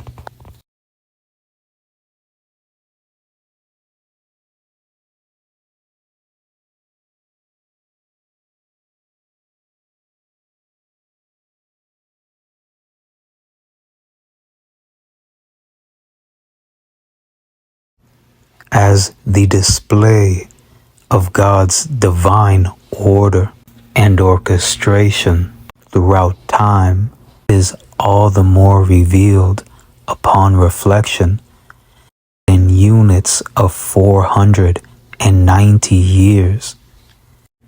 7 times 70, 10 Jubilees, marking the beginning and the ends of eras and the births of great angels in the flesh.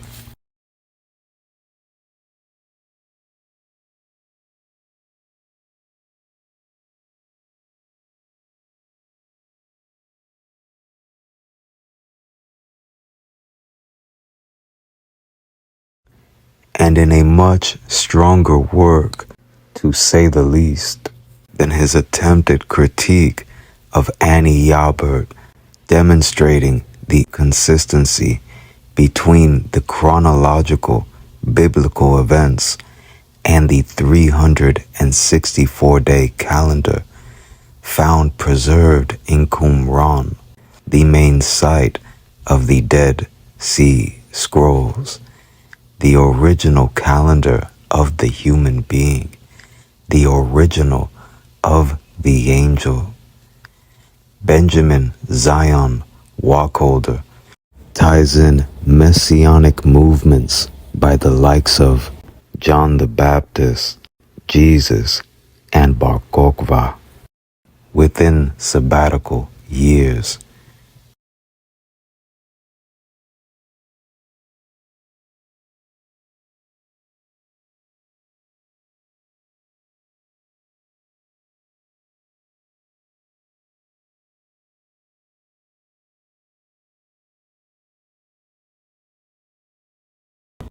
We see all the more revelation upon reflection that there are 50 Jubilees from the creation of Adam, the first human being, the first angel in the flesh, to entering the promised land. 50 Jubilees. This fact is all the more set in stone by the very structure of these frames of time. As high up as this information, as these revelations are, it is all the more grounded by the intertwining of the chronology of the Bible, intertwined with scientifically based evidence, such as the alignment of 1 Kings chapter 6 verse 1, aligning with the Exodus date of 1446 BCE. 50 Jubilees equals 2,450 years.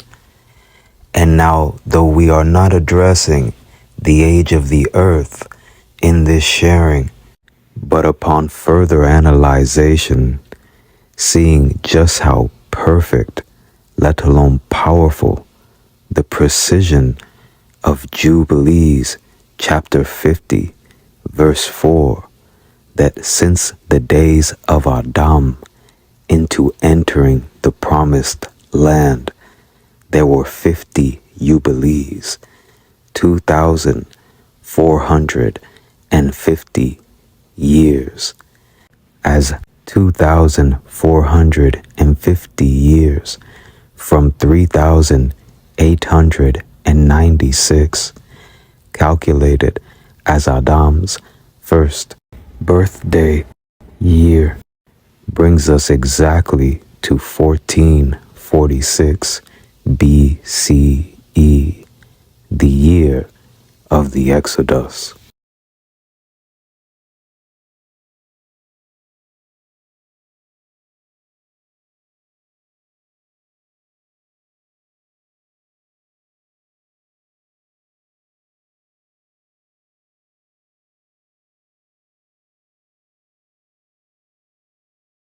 And as it is stated here, there being 2,932 years from the creation of Adam to the date of 1 Kings chapter 6, verse 1, the beginning of the construction of the temple in Jerusalem by King Solomon.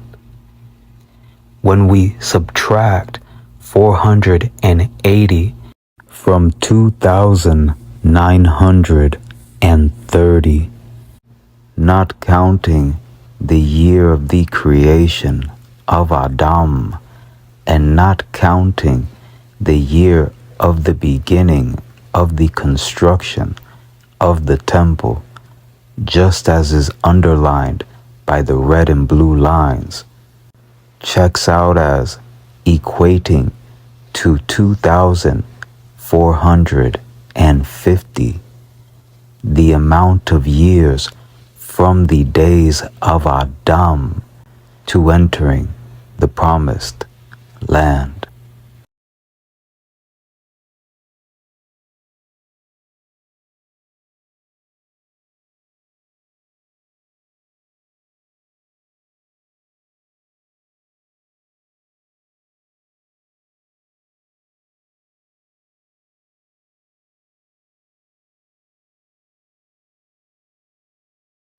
And now that it is all the more revealed how precise, by the grace of God, the preserved records, let alone the calendar of the Hebrew Israelites, passed down since Adam and Eve to the Hebrew Israelites, the warrior angels known as the Ebionites, the Evionim, known as the Essenes, known at times of war as the Zealots.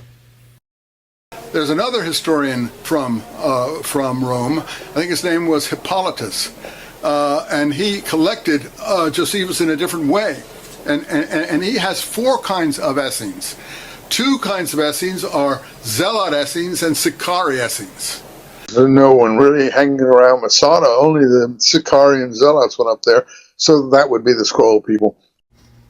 And as you are seeing here, a multitude of scholars have concluded that the Qumran community were the Zealots, also known as the Sicarii.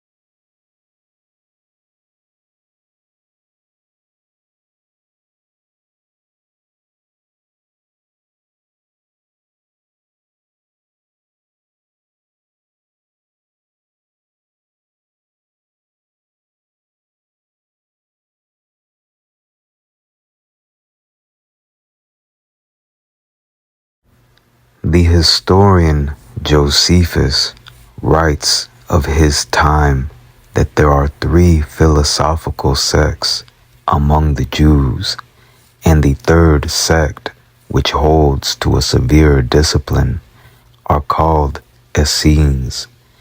These are Jews, Judeans by birth, by ancestry, and seem to have a greater affection for one another than the other sects have.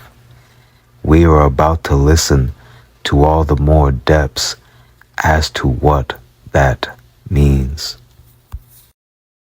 And who died in the war against Rome the most noble way under every torture, rather than give any information or give any other person up.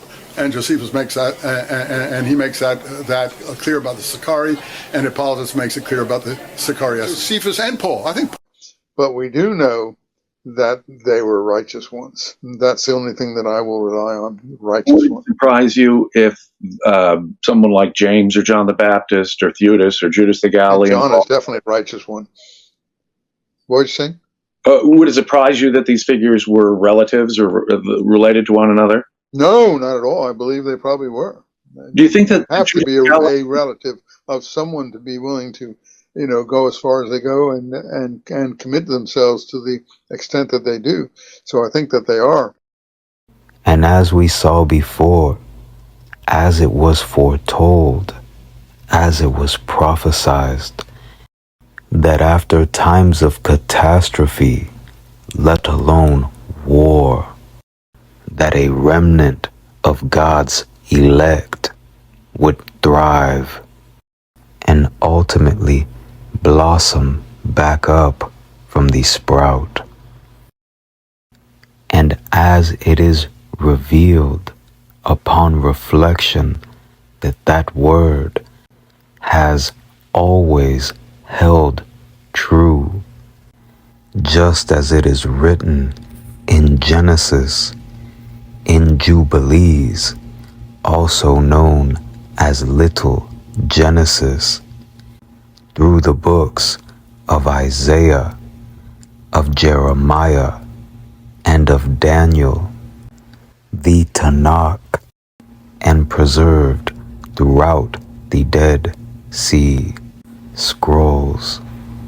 This proven all the more true by the righteous remnant that thrived through the war in Jerusalem, headed by Saint James, held to have developed into the Ebionite sect, the Essenes.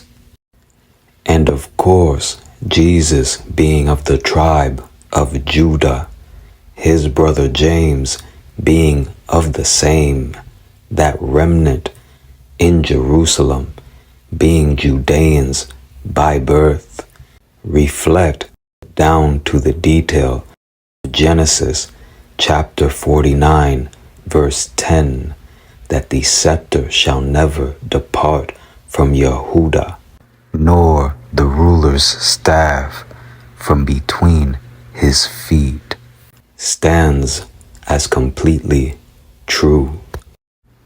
Scholar Steve Mason notes that Josephus stresses that the Essenes truly are representative of the best Judeans.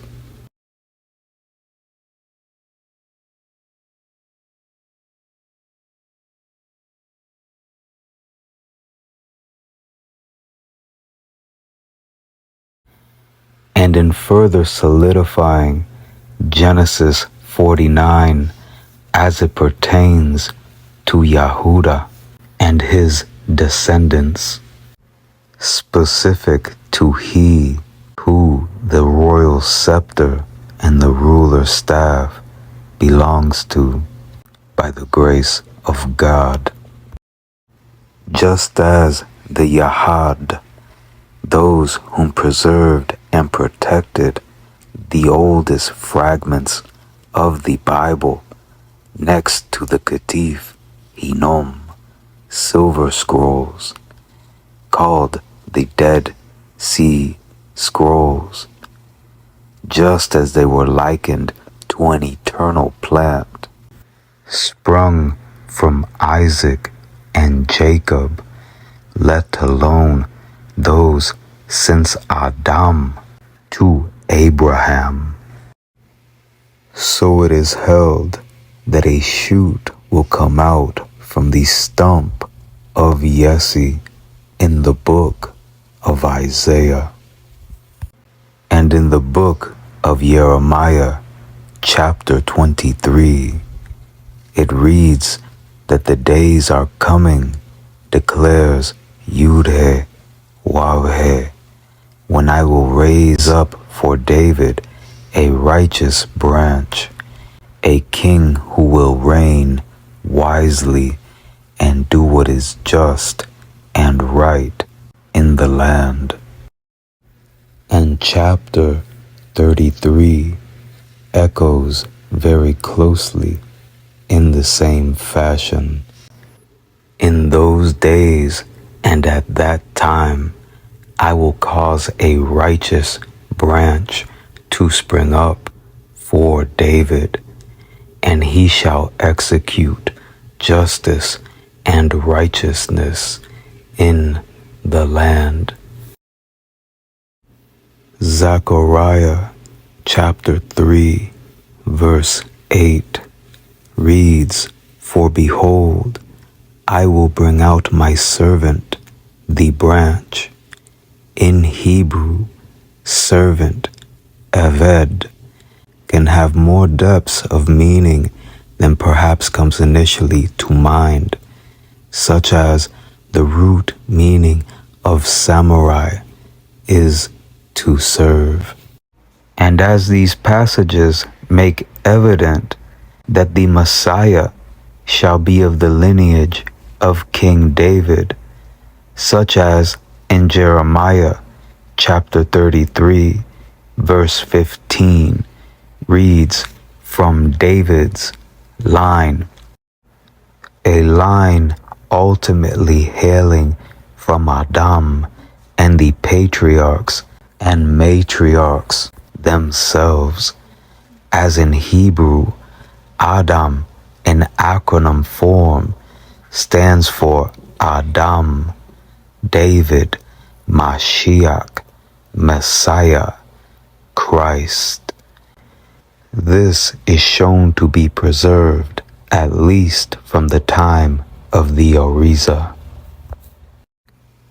This royal line that has been passed down through Adam and Eve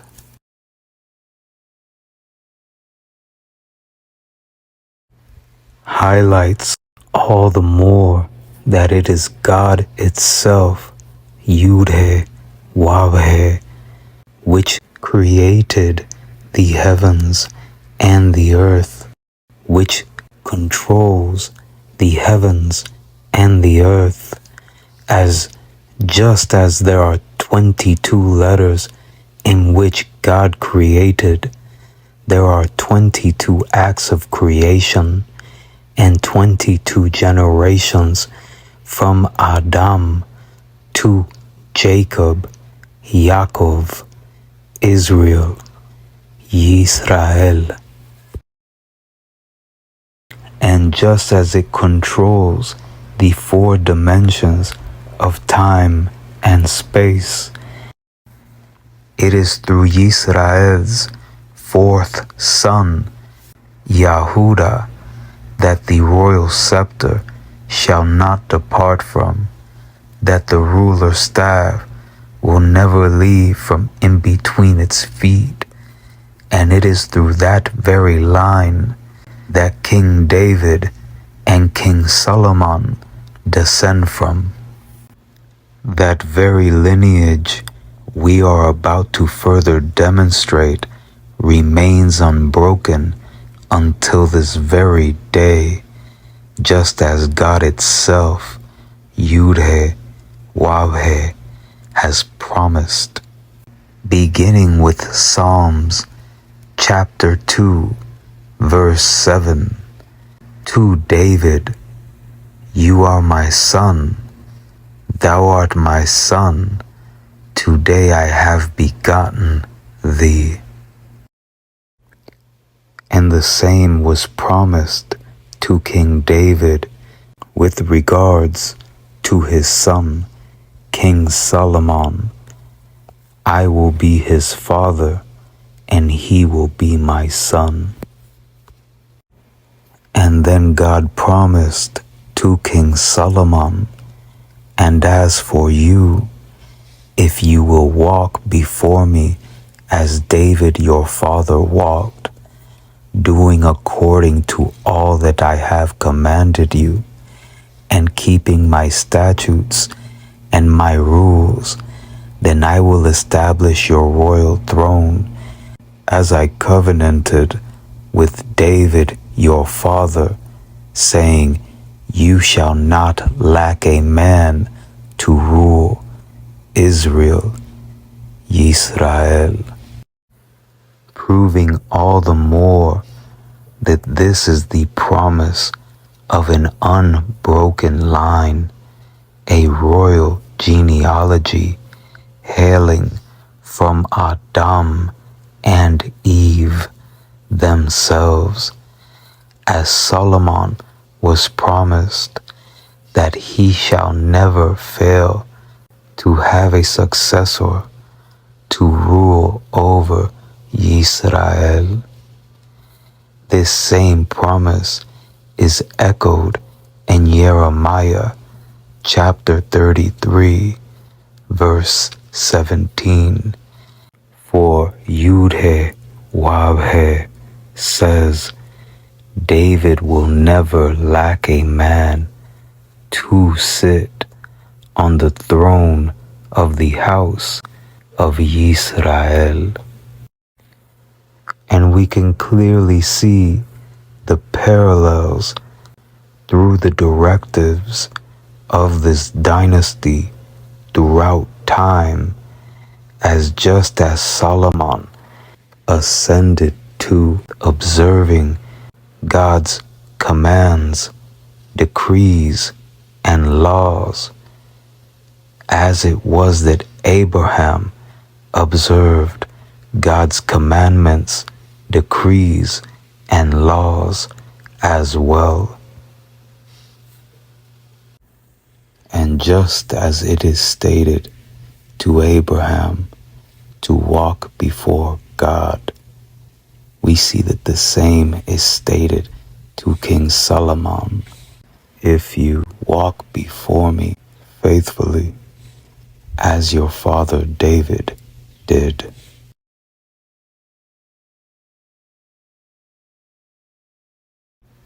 Knowing this now, you all the more understand why the Ebionites emphasized genealogical proof of Jesus' messiahship, let alone rejected any notion of a virgin birth.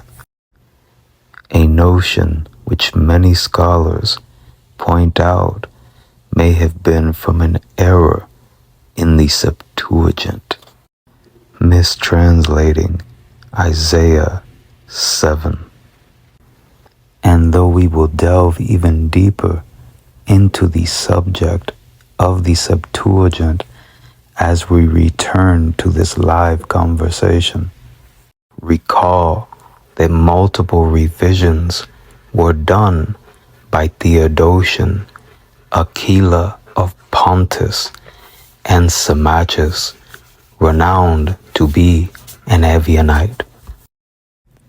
The oldest of these revisions, these recensions, are found amongst the Dead Sea Scrolls, dating to the 1st century BCE.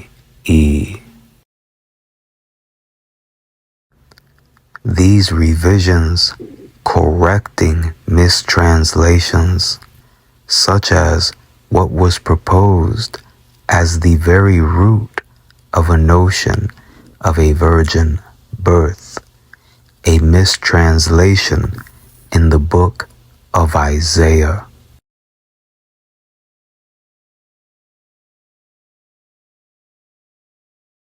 And now we will continue with the next segment of this sharing.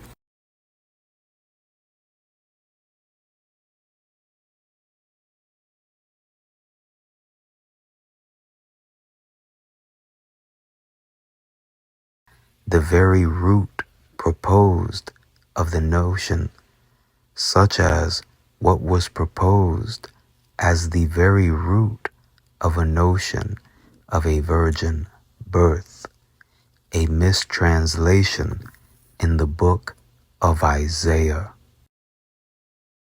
These corrections, this truth, has long been defended against pretenders to the truth, such as in the conversation between Trypho and Justin Martyr, wherein Trypho states, "The scripture has not, behold, the virgin shall conceive and bear a son, but, behold, the young woman shall conceive and bear a son," and so on.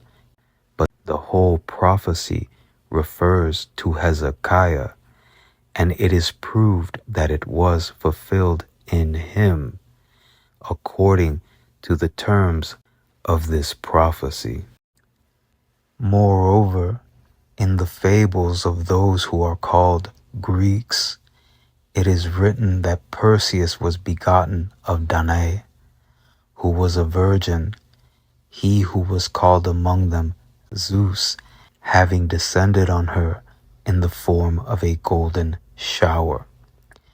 And you ought to feel ashamed when you make assertions similar to theirs, and rather should say that this Jesus was born man of men. And if you prove from the scriptures that he is the Christ, and that on account of having led a life conformed to the law and perfect, he deserved the honor of being elected to be Christ, it is well. But do not venture to tell monstrous phenomena, lest you be convicted of talking foolishly like that of Greco-Roman mythology. And it has been said, the denials of the virgin birth that must be examined are authored by those that are ultimately called Jewish Christians, or at best the Ebionites, as written by scholar Gresham Machen. Now, though of course all humans come from Adam and Eve, but just to place into perspective all the more, not just the expertise of Trypho when it comes to this matter, but to get more of a window into the mindset of Justin Martyr and those of his like at this time. As Gresham points out, that Justin Martyr states to Trypho in their dialogue, those of your race, when it comes to the subject of the rejection of the virgin birth, putting all the more into perspective that the original Hebrew Israelites, those who originated the recording of the Bible, records, chronicles, passed down since Adam and Eve on through to Noah, onto Shem, onto Eber, onto Abraham, Isaac, and Jacob, Yisrael, did not believe in such a notion of a virgin birth, though once more all come from Adam and Eve, the very blueprint since Genesis, that you do not get a baby without the union of a man and a woman by the grace of God. Even taking into account modern day artificial insemination or in vitro fertilization. You still need the vital parts of a man and the vital parts of a woman. And now, regardless if the dialogue between Trypho and Justin Martyr was strictly hypothetical, metaphorical shadowboxing, or if it was an actual historical event, in any case, Justin's worldview is made abundantly clear in that he considers the actual descendants from Abraham, Isaac, and Jacob, the 22nd generation since Adam, to be a completely distinct, quote, race from his own, going as far as bringing up when Moses and the Hebrew Israelites were in the desert, referring to your people's hearts.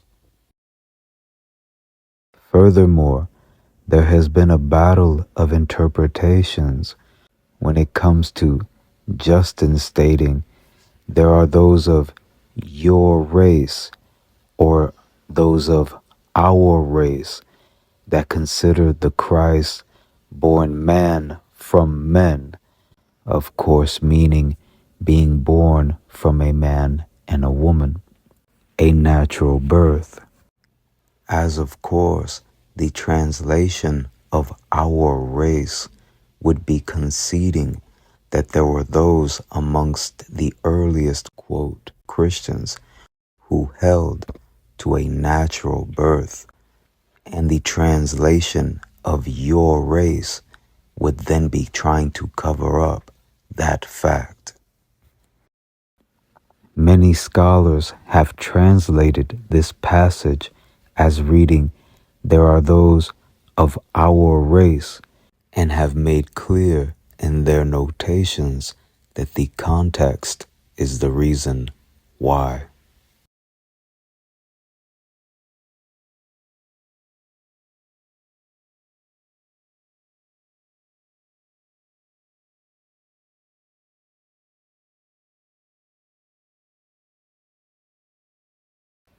Furthermore, scholar David Burke not only agrees with the translation of our race, but also notes that Justin admits that the holding of a natural birth is the older record of the two, between a natural birth or a, quote, virgin birth.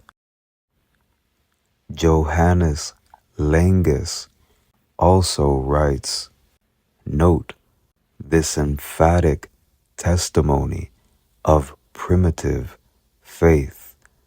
Of course, here primitive meaning the older, the original faith.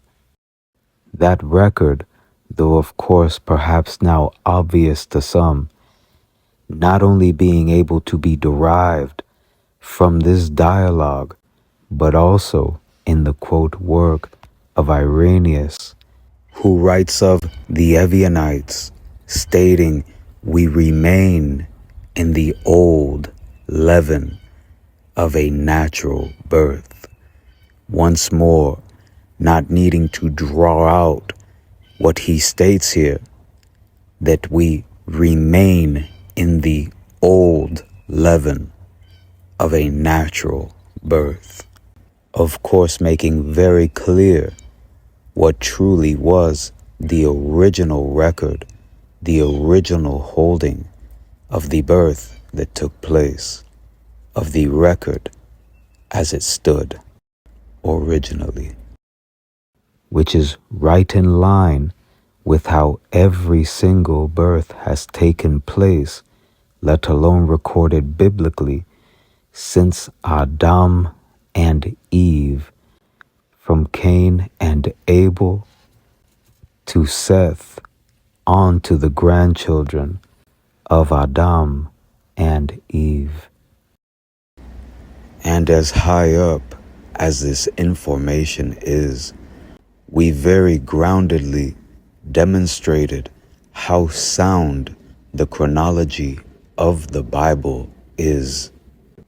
And now we will show that the children of Israel actually commemorated and celebrated the birth of every child in like fashion of that since the order of Adam and Eve entering the garden. So once more, not only is the notion of a virgin birth not original to the Hebrew Israelites whom kept the records of the Bible, since Adam and Eve on through their children, on to Abraham and Isaac, and ultimately, of course, Jacob, Israel, but in fact celebrated the opposite of a virgin birth. The birth of every child of the Hebrew Israelites was celebrated as a commemoration in like manner of that of Adam and Eve entering the Garden of Eden. Adam entering the garden after 7 days plus 33 to equal 40. Eve twice 7, 14 days plus 66 to equal 80. And when we look at Leviticus chapter 12, we see the commemoration of that happening, the commemoration of the order in which Adam and Eve entered the Garden of Eden. Adam, 7 days plus 33, 40. Eve, twice 7, 14 days plus 66, 80.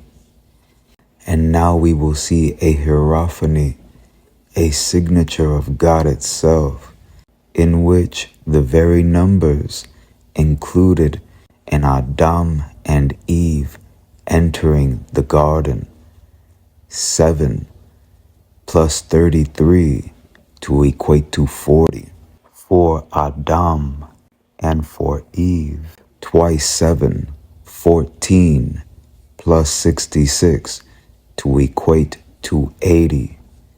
Adam and Eve being created on the 6th day appear in the reigns of King David and King Solomon, as King David reigned over Judah for 7 years and reigned over all of Israel for 33 years to equate to 40.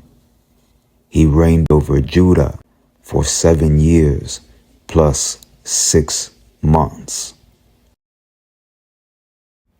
Again, ultimately equating to 40 years. Overlaying with the purification period recorded in Leviticus chapter 12 for a baby boy, 40 days. The reign of King David, 40 years, 7 days plus 33, 40.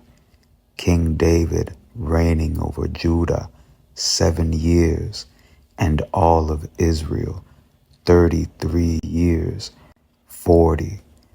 Further back to the creation of humankind, Adam entering the Garden of Eden after 7 days plus 33, 40. And Adam and Eve, of course, created on the 6th day. The reign of King David, ultimately 40 years. And King Solomon also reigned over all of Israel for 40 years, to together equate to 80. Just as Adam and Eve were created on the 6th day, we see, of course, an additional 6 months in King David's reign over Judah. As Adam and Eve were created on the 6th day, epoch of creation, ultimately paralleling Adam entering the garden in 7 days. The total years of King David's reign being 7 over Judah.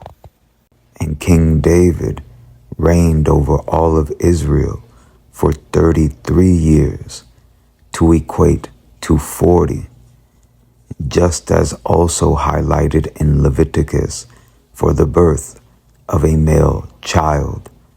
7 days plus 33 to equate to 40.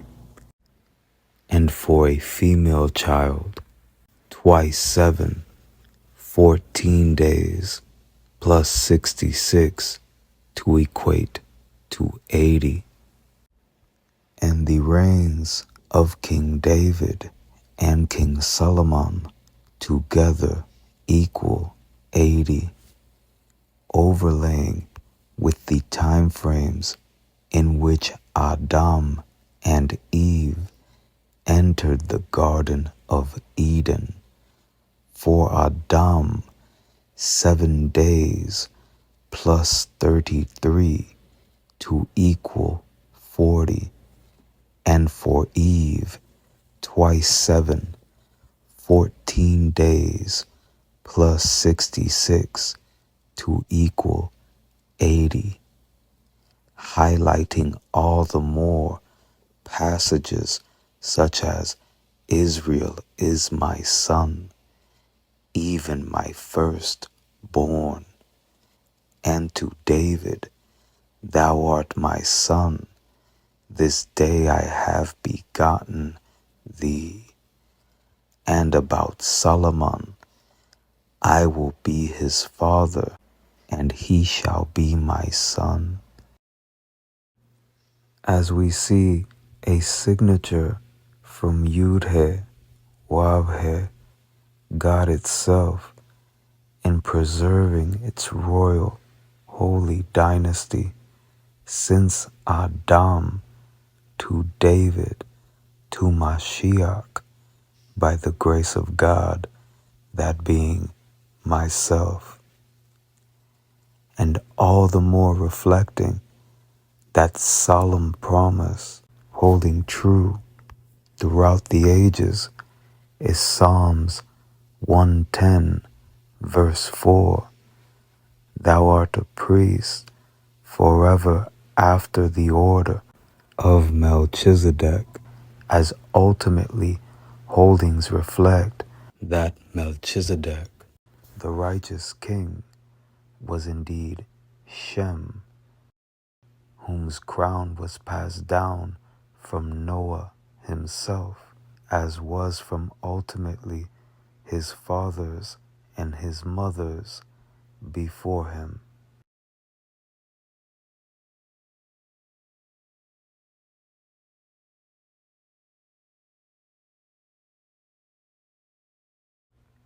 And here we see traces of the bridge of the royal crown, the royal scepter, being passed from Shem, Melchizedek, to Abraham, as not only was it held within the books of Enoch, second Enoch, that Melchizedek will be the head of priests of another generation, clearly after the great flood, but it also states that Yud-He, Wav-He, God itself, will change him into a great people that will sanctify him.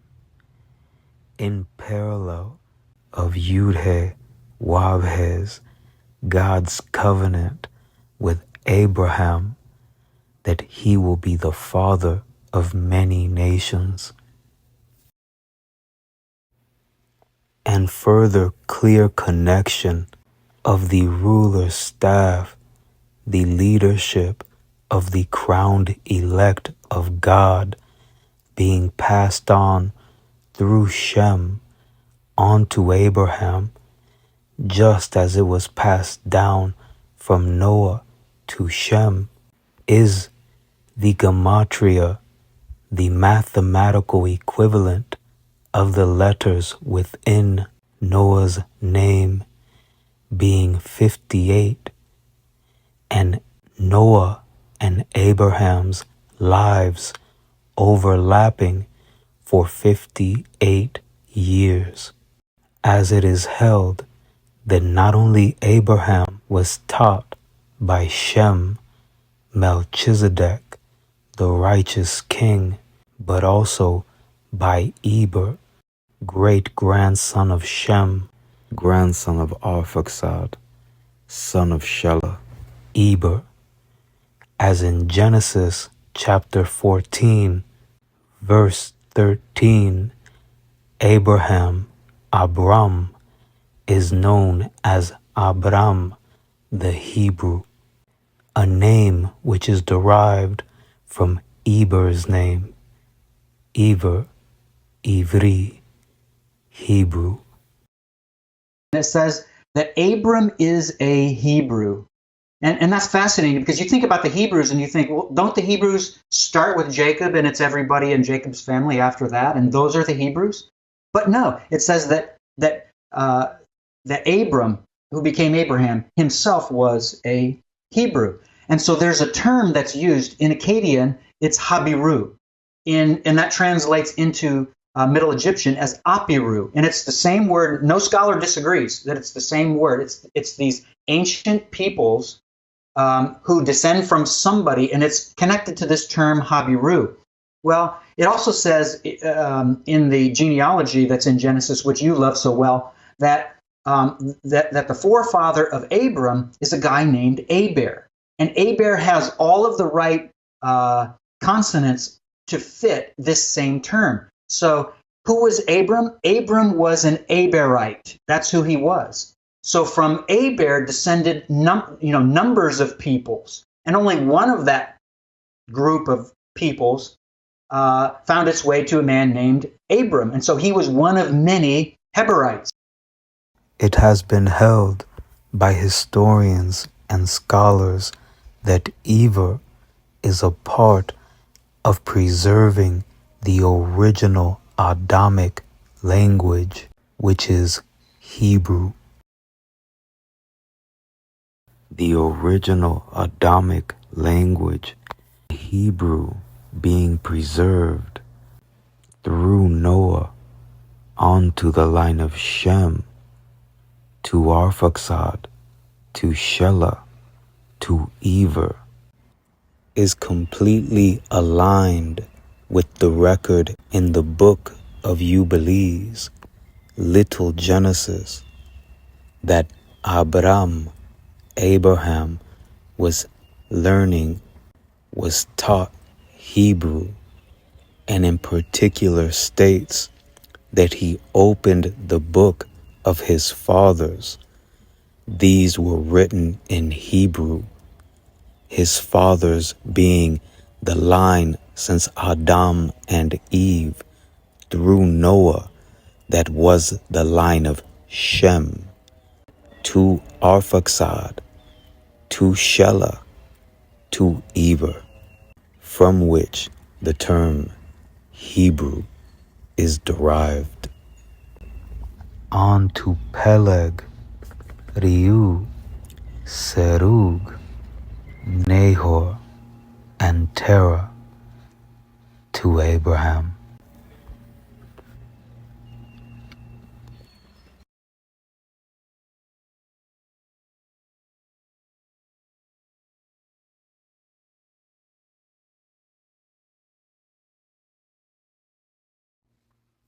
And all the more demonstrating the divine order orchestrated by God itself, Yud-He, Wav-He, just as Noah is the 10th generation since Adam, and Abraham 10 generations later, being the 20th, making Isaac the 21st generation, and Jacob, Israel, Yisrael, the 22nd. Revealing all the more depths of Exodus chapter 4, verse 22, wherein indeed Jacob, Yisrael, is indeed an elect of God. It of course at that time period in which Pharaoh was being confronted pertained to the children of Jacob, of Yisrael. And as scholars and historians report, the traditions of the quote, God Son, Father King relationship, in which the king is often called the Son of God. And as it is held that the kingship had come down from heaven itself by the grace of God, we see that one of the things that the genealogy of Luke got correct due to Hebrew Israelite derivations is that Adam was held as the son of God, Yud-He, Wav-He, bringing all the more depths to the passage in Psalms to David, Thou art my son, this day I have begotten thee. And in 2 Samuel to Solomon, I will be his father, and he shall be my son. Not only showing all the more that it is God itself which chooses kingship, but let alone brings all the more light to passages such as 1 Samuel chapter 16.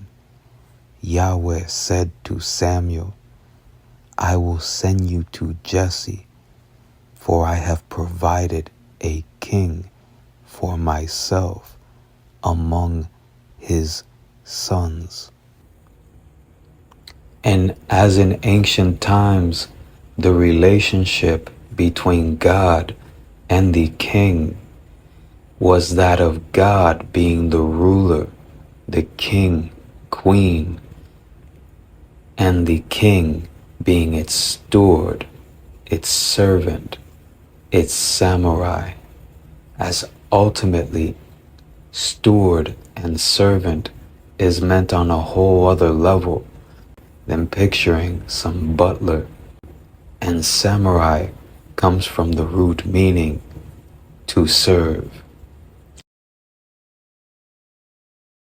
highlighting all the more passages such as my servant David and my servant the branch.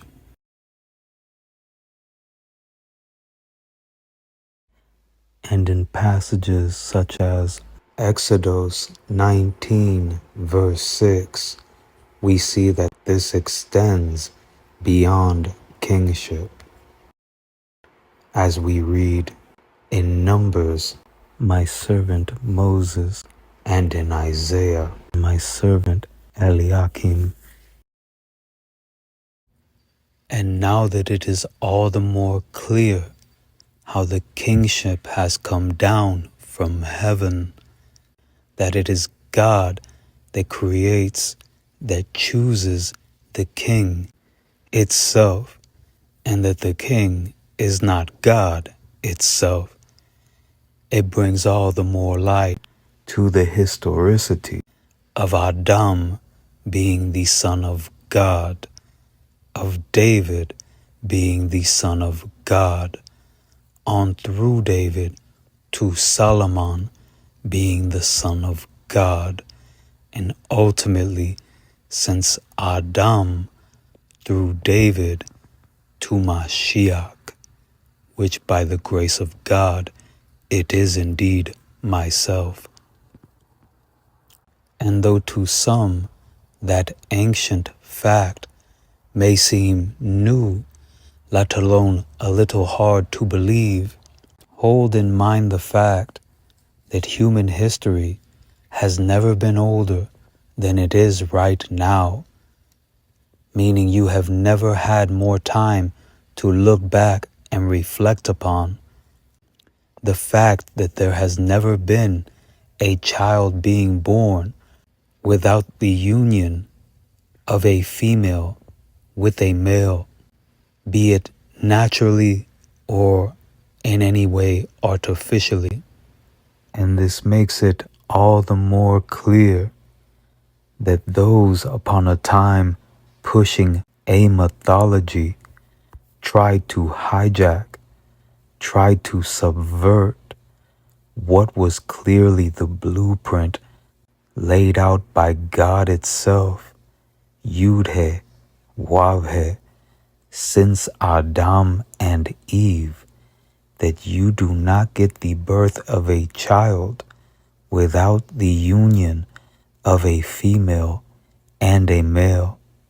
The very natural childbirths, a part of a commemoration by the Israelites, as in Leviticus chapter 12, the very sorts of childbirths which were part of prophecies such as in the book of Isaiah, and anything in contrast has been a part of mythology, as pointed out in the dialogue between Trypho and Justin Martyr, where Trypho points out these sorts of births that were a part of legends such as Perseus, of Zeus, and ultimately, according to the dialogue, Trypho states that in essence, Justin is better off following Plato than men of no reputation. And we are about to see here now that ultimately that there are those today that unknowingly follow a platonic pagan mythology, as not only is Platonic philosophy clearly entrenched within early Pauline Christianity, made evident by this 2nd century work, but made all the more completely clear by the biography by the father of church history, Eusebius, on Constantine, wherein this translation done by Ernest Cushing Richardson demonstrates clearly that the claim of being eternally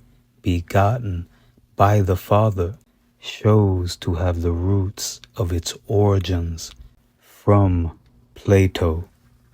As we read here directly from the biography, reading a God exalted above every essence, but to him he added also a second, distinguishing them numerically as two, though both possessing one perfection, and the being of the second deity proceeding from the first.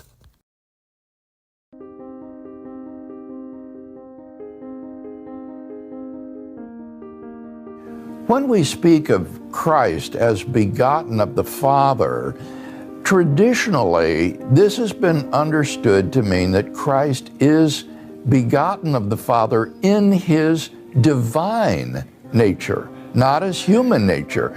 That from eternity, the Son has proceeded from the Father. and the being of the second deity proceeding from the first. That from eternity, the Son has proceeded from the Father. And the notion of begetting here is that when something begets another, they share the same nature. Cats beget kittens, dog begets puppies. They share the same nature. So Christ was not created by the Father, but he was begotten by the Father and therefore shares the same divine nature. And this is encapsulated in the Nicene Creed in saying that the Son was begotten of the Father before all ages. This is an eternal generation of the Son. The difficulty is that that's very difficult to justify biblically. And the reason why it is difficult to justify biblically is because it is non-existent, as not only are those who preserved and protected the Dead Sea Scrolls those who actually were directly affiliated with the line of Christ, but as we have demonstrated, the sect known as the Essenes, called at different times Zealots, also known as the Ebionites, the Evionim, were the remnant that stemmed from the leadership of James, the brother of Jesus. Jesus, the clearly anointed of the line of David in the 1st century CE. Once you found the historical James, you in effect have found the historical Jesus. So now we are going to review what the actual remnant of Hebrew Israelites, which were headed by James, the brother of Jesus, the anointed of the line of Christ at the time of the 1st century CE, specific to the time period we are speaking of, known as the Essenes, the Evionim, Ebionites. We are about to review what was truly held about this particular claim. So Christ was not created by the Father, but he was begotten by the Father. The church father Epiphanius reports that they being the Ebionites, the Evionim, say that he being Christ, is not begotten of God the Father, but was created as one of the archangels, and that he is ruler of both angels and of all creatures of the Almighty. And with that reality being brought to light, you can now see all the more magnitude within the dialogue between Justin Martyr and Trypho. We can now gauge all the more the magnitude of Trypho's statement that Justin would have been better off to abide by the philosophy of Plato than to those unrecognized persons that were looking to mix Greco-Roman mythology with the actual record-keeping of the Hebrew Israelites, rooted ultimately in the teachings passed down since Adam and Eve. All the more solidifying scholarly statements explaining platonic paganism, which has been presented as Nicene Christianity, and further prove that the Nicene Creed was a Platonic creed are the words borrowed from Platonism as reported by Richard Hanson when it comes to hypostasis and ousia, And William Inge writes that Platonism is a vital part of the structure of Christianity. And Will Durant writes that Christianity did not destroy paganism, it adopted it. This is made all the more clear by the fact that Constantine, who in essence oversaw the Council of Nicaea, maintained his pagan so-called title of a high priest belonging to the pagan state religion, which transformed over into the paganized Christianity that was of course completely distinct from anything held by the Ebionites, let alone by any who preserved and kept the ways of the line of Christ, Mashiach, anointed, the very line of David that came from the very line of Judah, from the very line of Israel, Jacob, from the very line of Isaac, from the very line of Abraham, from the line of Terah, on through to Eber, on through to Arphaxad, on through to Shem, the very line of Noah, ultimately to the very line of Enoch, the very line of Seth, the very line of Adam and Eve. And here we see how long it took for the notion of being eternally begotten to spread after the Council of Nicaea. So there were roughly 81 councils from the start of the controversy around 320 to when it was ended in the early 380s. So the ones that are on the side of the Nicene Creed are in red, and the ones that are against, they say anti-N, they're against the Nicene Creed, are in blue. Okay, and then you can see that in the first couple of decades there are more blue ones than red ones. So the subordinationists were more active. The ones who did not want to say that the Son is homoousion with the Father, they're actually more active, and they kind of have the upper hand. And for a few brief years around the end of the 350s, there's an emperor actually enforcing subordinationist creeds as a replacement for the Nicene Creed. As the decades go on, rallies the troops somewhat, and there's a new position that comes in. Scholars call them Neo-Nicenes. This is a couple generations after Arius and Alexander have been dead for a long time. And eventually, the majority is willing to back the Nicene Creed. These pagan twists from the truth ultimately became the Roman official religion of their state.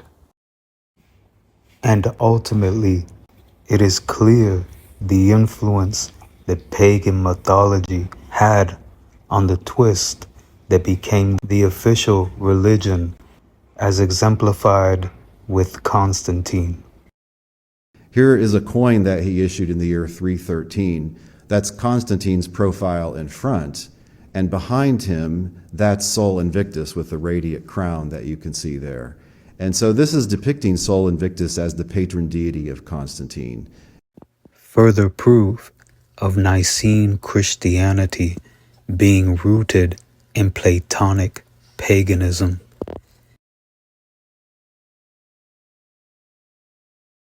It is also well known that Constantine's father was a Neoplatonist, and veneration of the Son was important to, quote, Platonic philosophers. As Constantine's praising of, quote, Sol Invictus was passed down from at least his father. Now, Constantine's father was a worshiper of the Roman sun god Sol Invictus. and to align with the pagan mythology of Sol Invictus and that of Mithras, Constantine issued an edict to try to change the Shabbat to Sunday, the Sabbath to Sunday.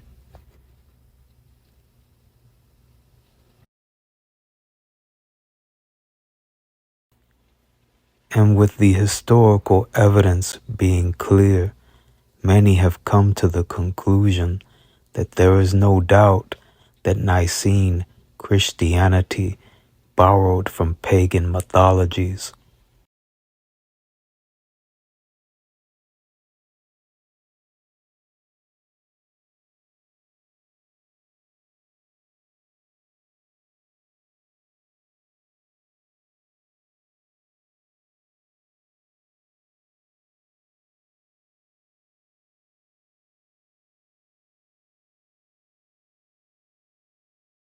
And with that being clear now, it should be obvious what corrections should be made in the quote modern day, where many would like to think that they are farther ahead from those that lived even perhaps a few years ago, let alone centuries ago, let alone thousands of years ago.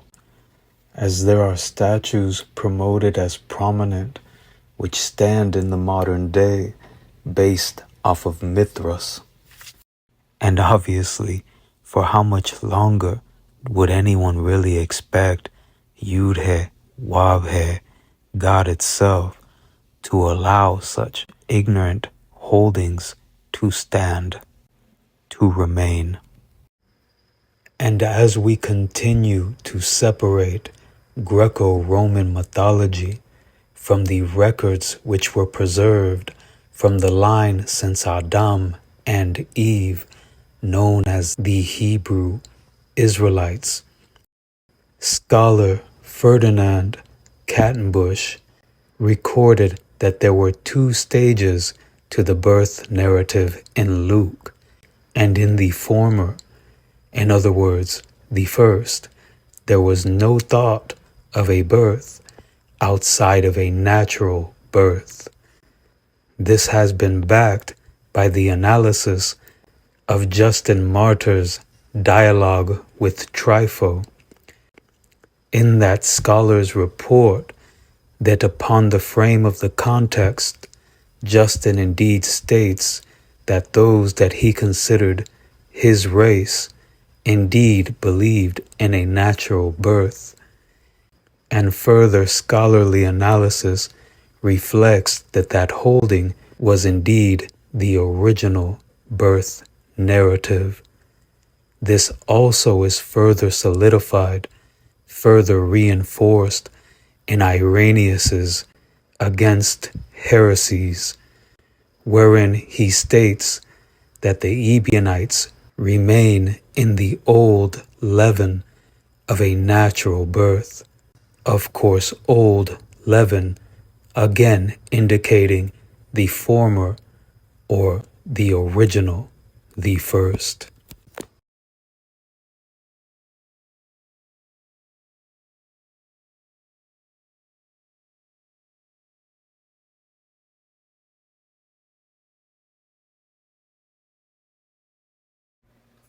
And just as Ferdinand Kattenbush notes that the formation of the idea of a virgin birth was because of pagan stories playing a part, of course we see this is in line with Justin Martyr's dialogue in accordance with what is held to be stated by Trypho.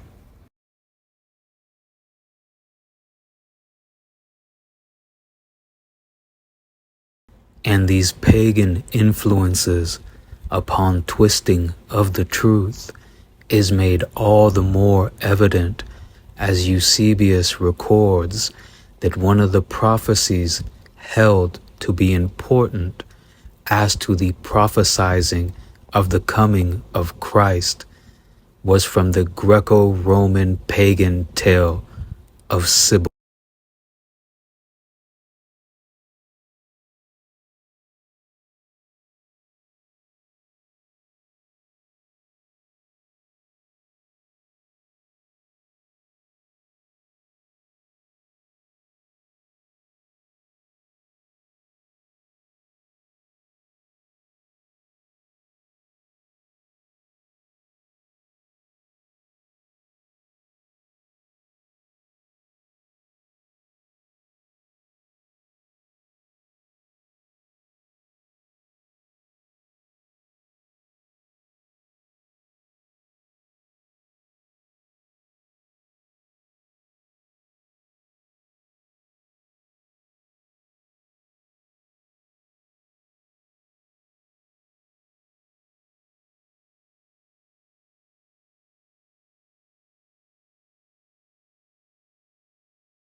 It is known that these Sibylline, quote, oracles were heavily edited and interpolated by early, quote, Christians, making all the more clear that when it comes to the authentic records of the legitimate line since Adam and Eve, promised unbroken line since Adam and Eve, that would become renowned as the line of David, it is those of the line of Adam and Eve that are known as the Hebrew Israelites, which hold the truth through time, including the anointed of the line of David during the 1st century, renowned as Jesus Christ,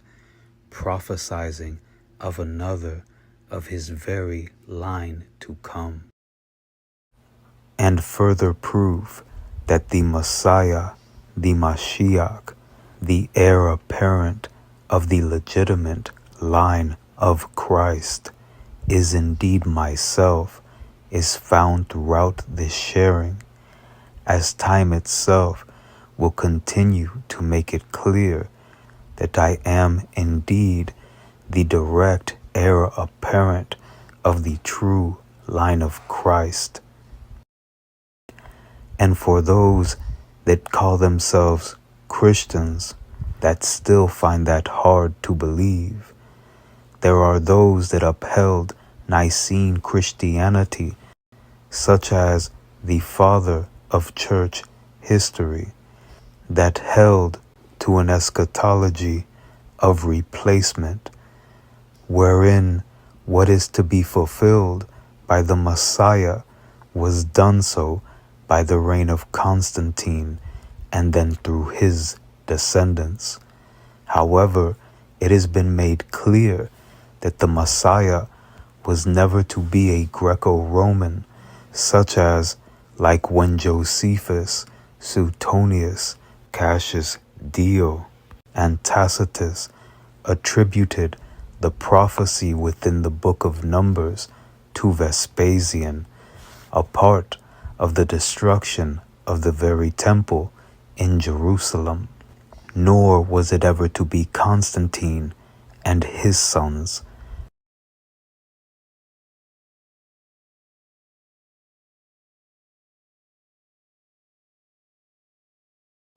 but of the line of Adam and Eve, and specifically from the line of Judah, and specifically from the line of David, known as the Hebrew Israelites, further proving the prophecies within 2nd Chronicles, within Jeremiah, correct, that indeed this is an unbroken line since Adam and Eve themselves, fulfilling the prophecy in Micah that the lineage of the Messiah is from old and ancient times. And we will continue on with a second part of this sharing, and not only make it all the more clear that it is indeed myself, by the grace of Yud-He, Wab-He, God itself. And after addressing this eschatology of replacement, we will continue with the conversation that was being aired at the beginning of this sharing, as we will further conversations of, quote, contentions, further battles, war, won by the arrows, by the sword of the mouth, by the grace of God, Yud-He, Wab-He.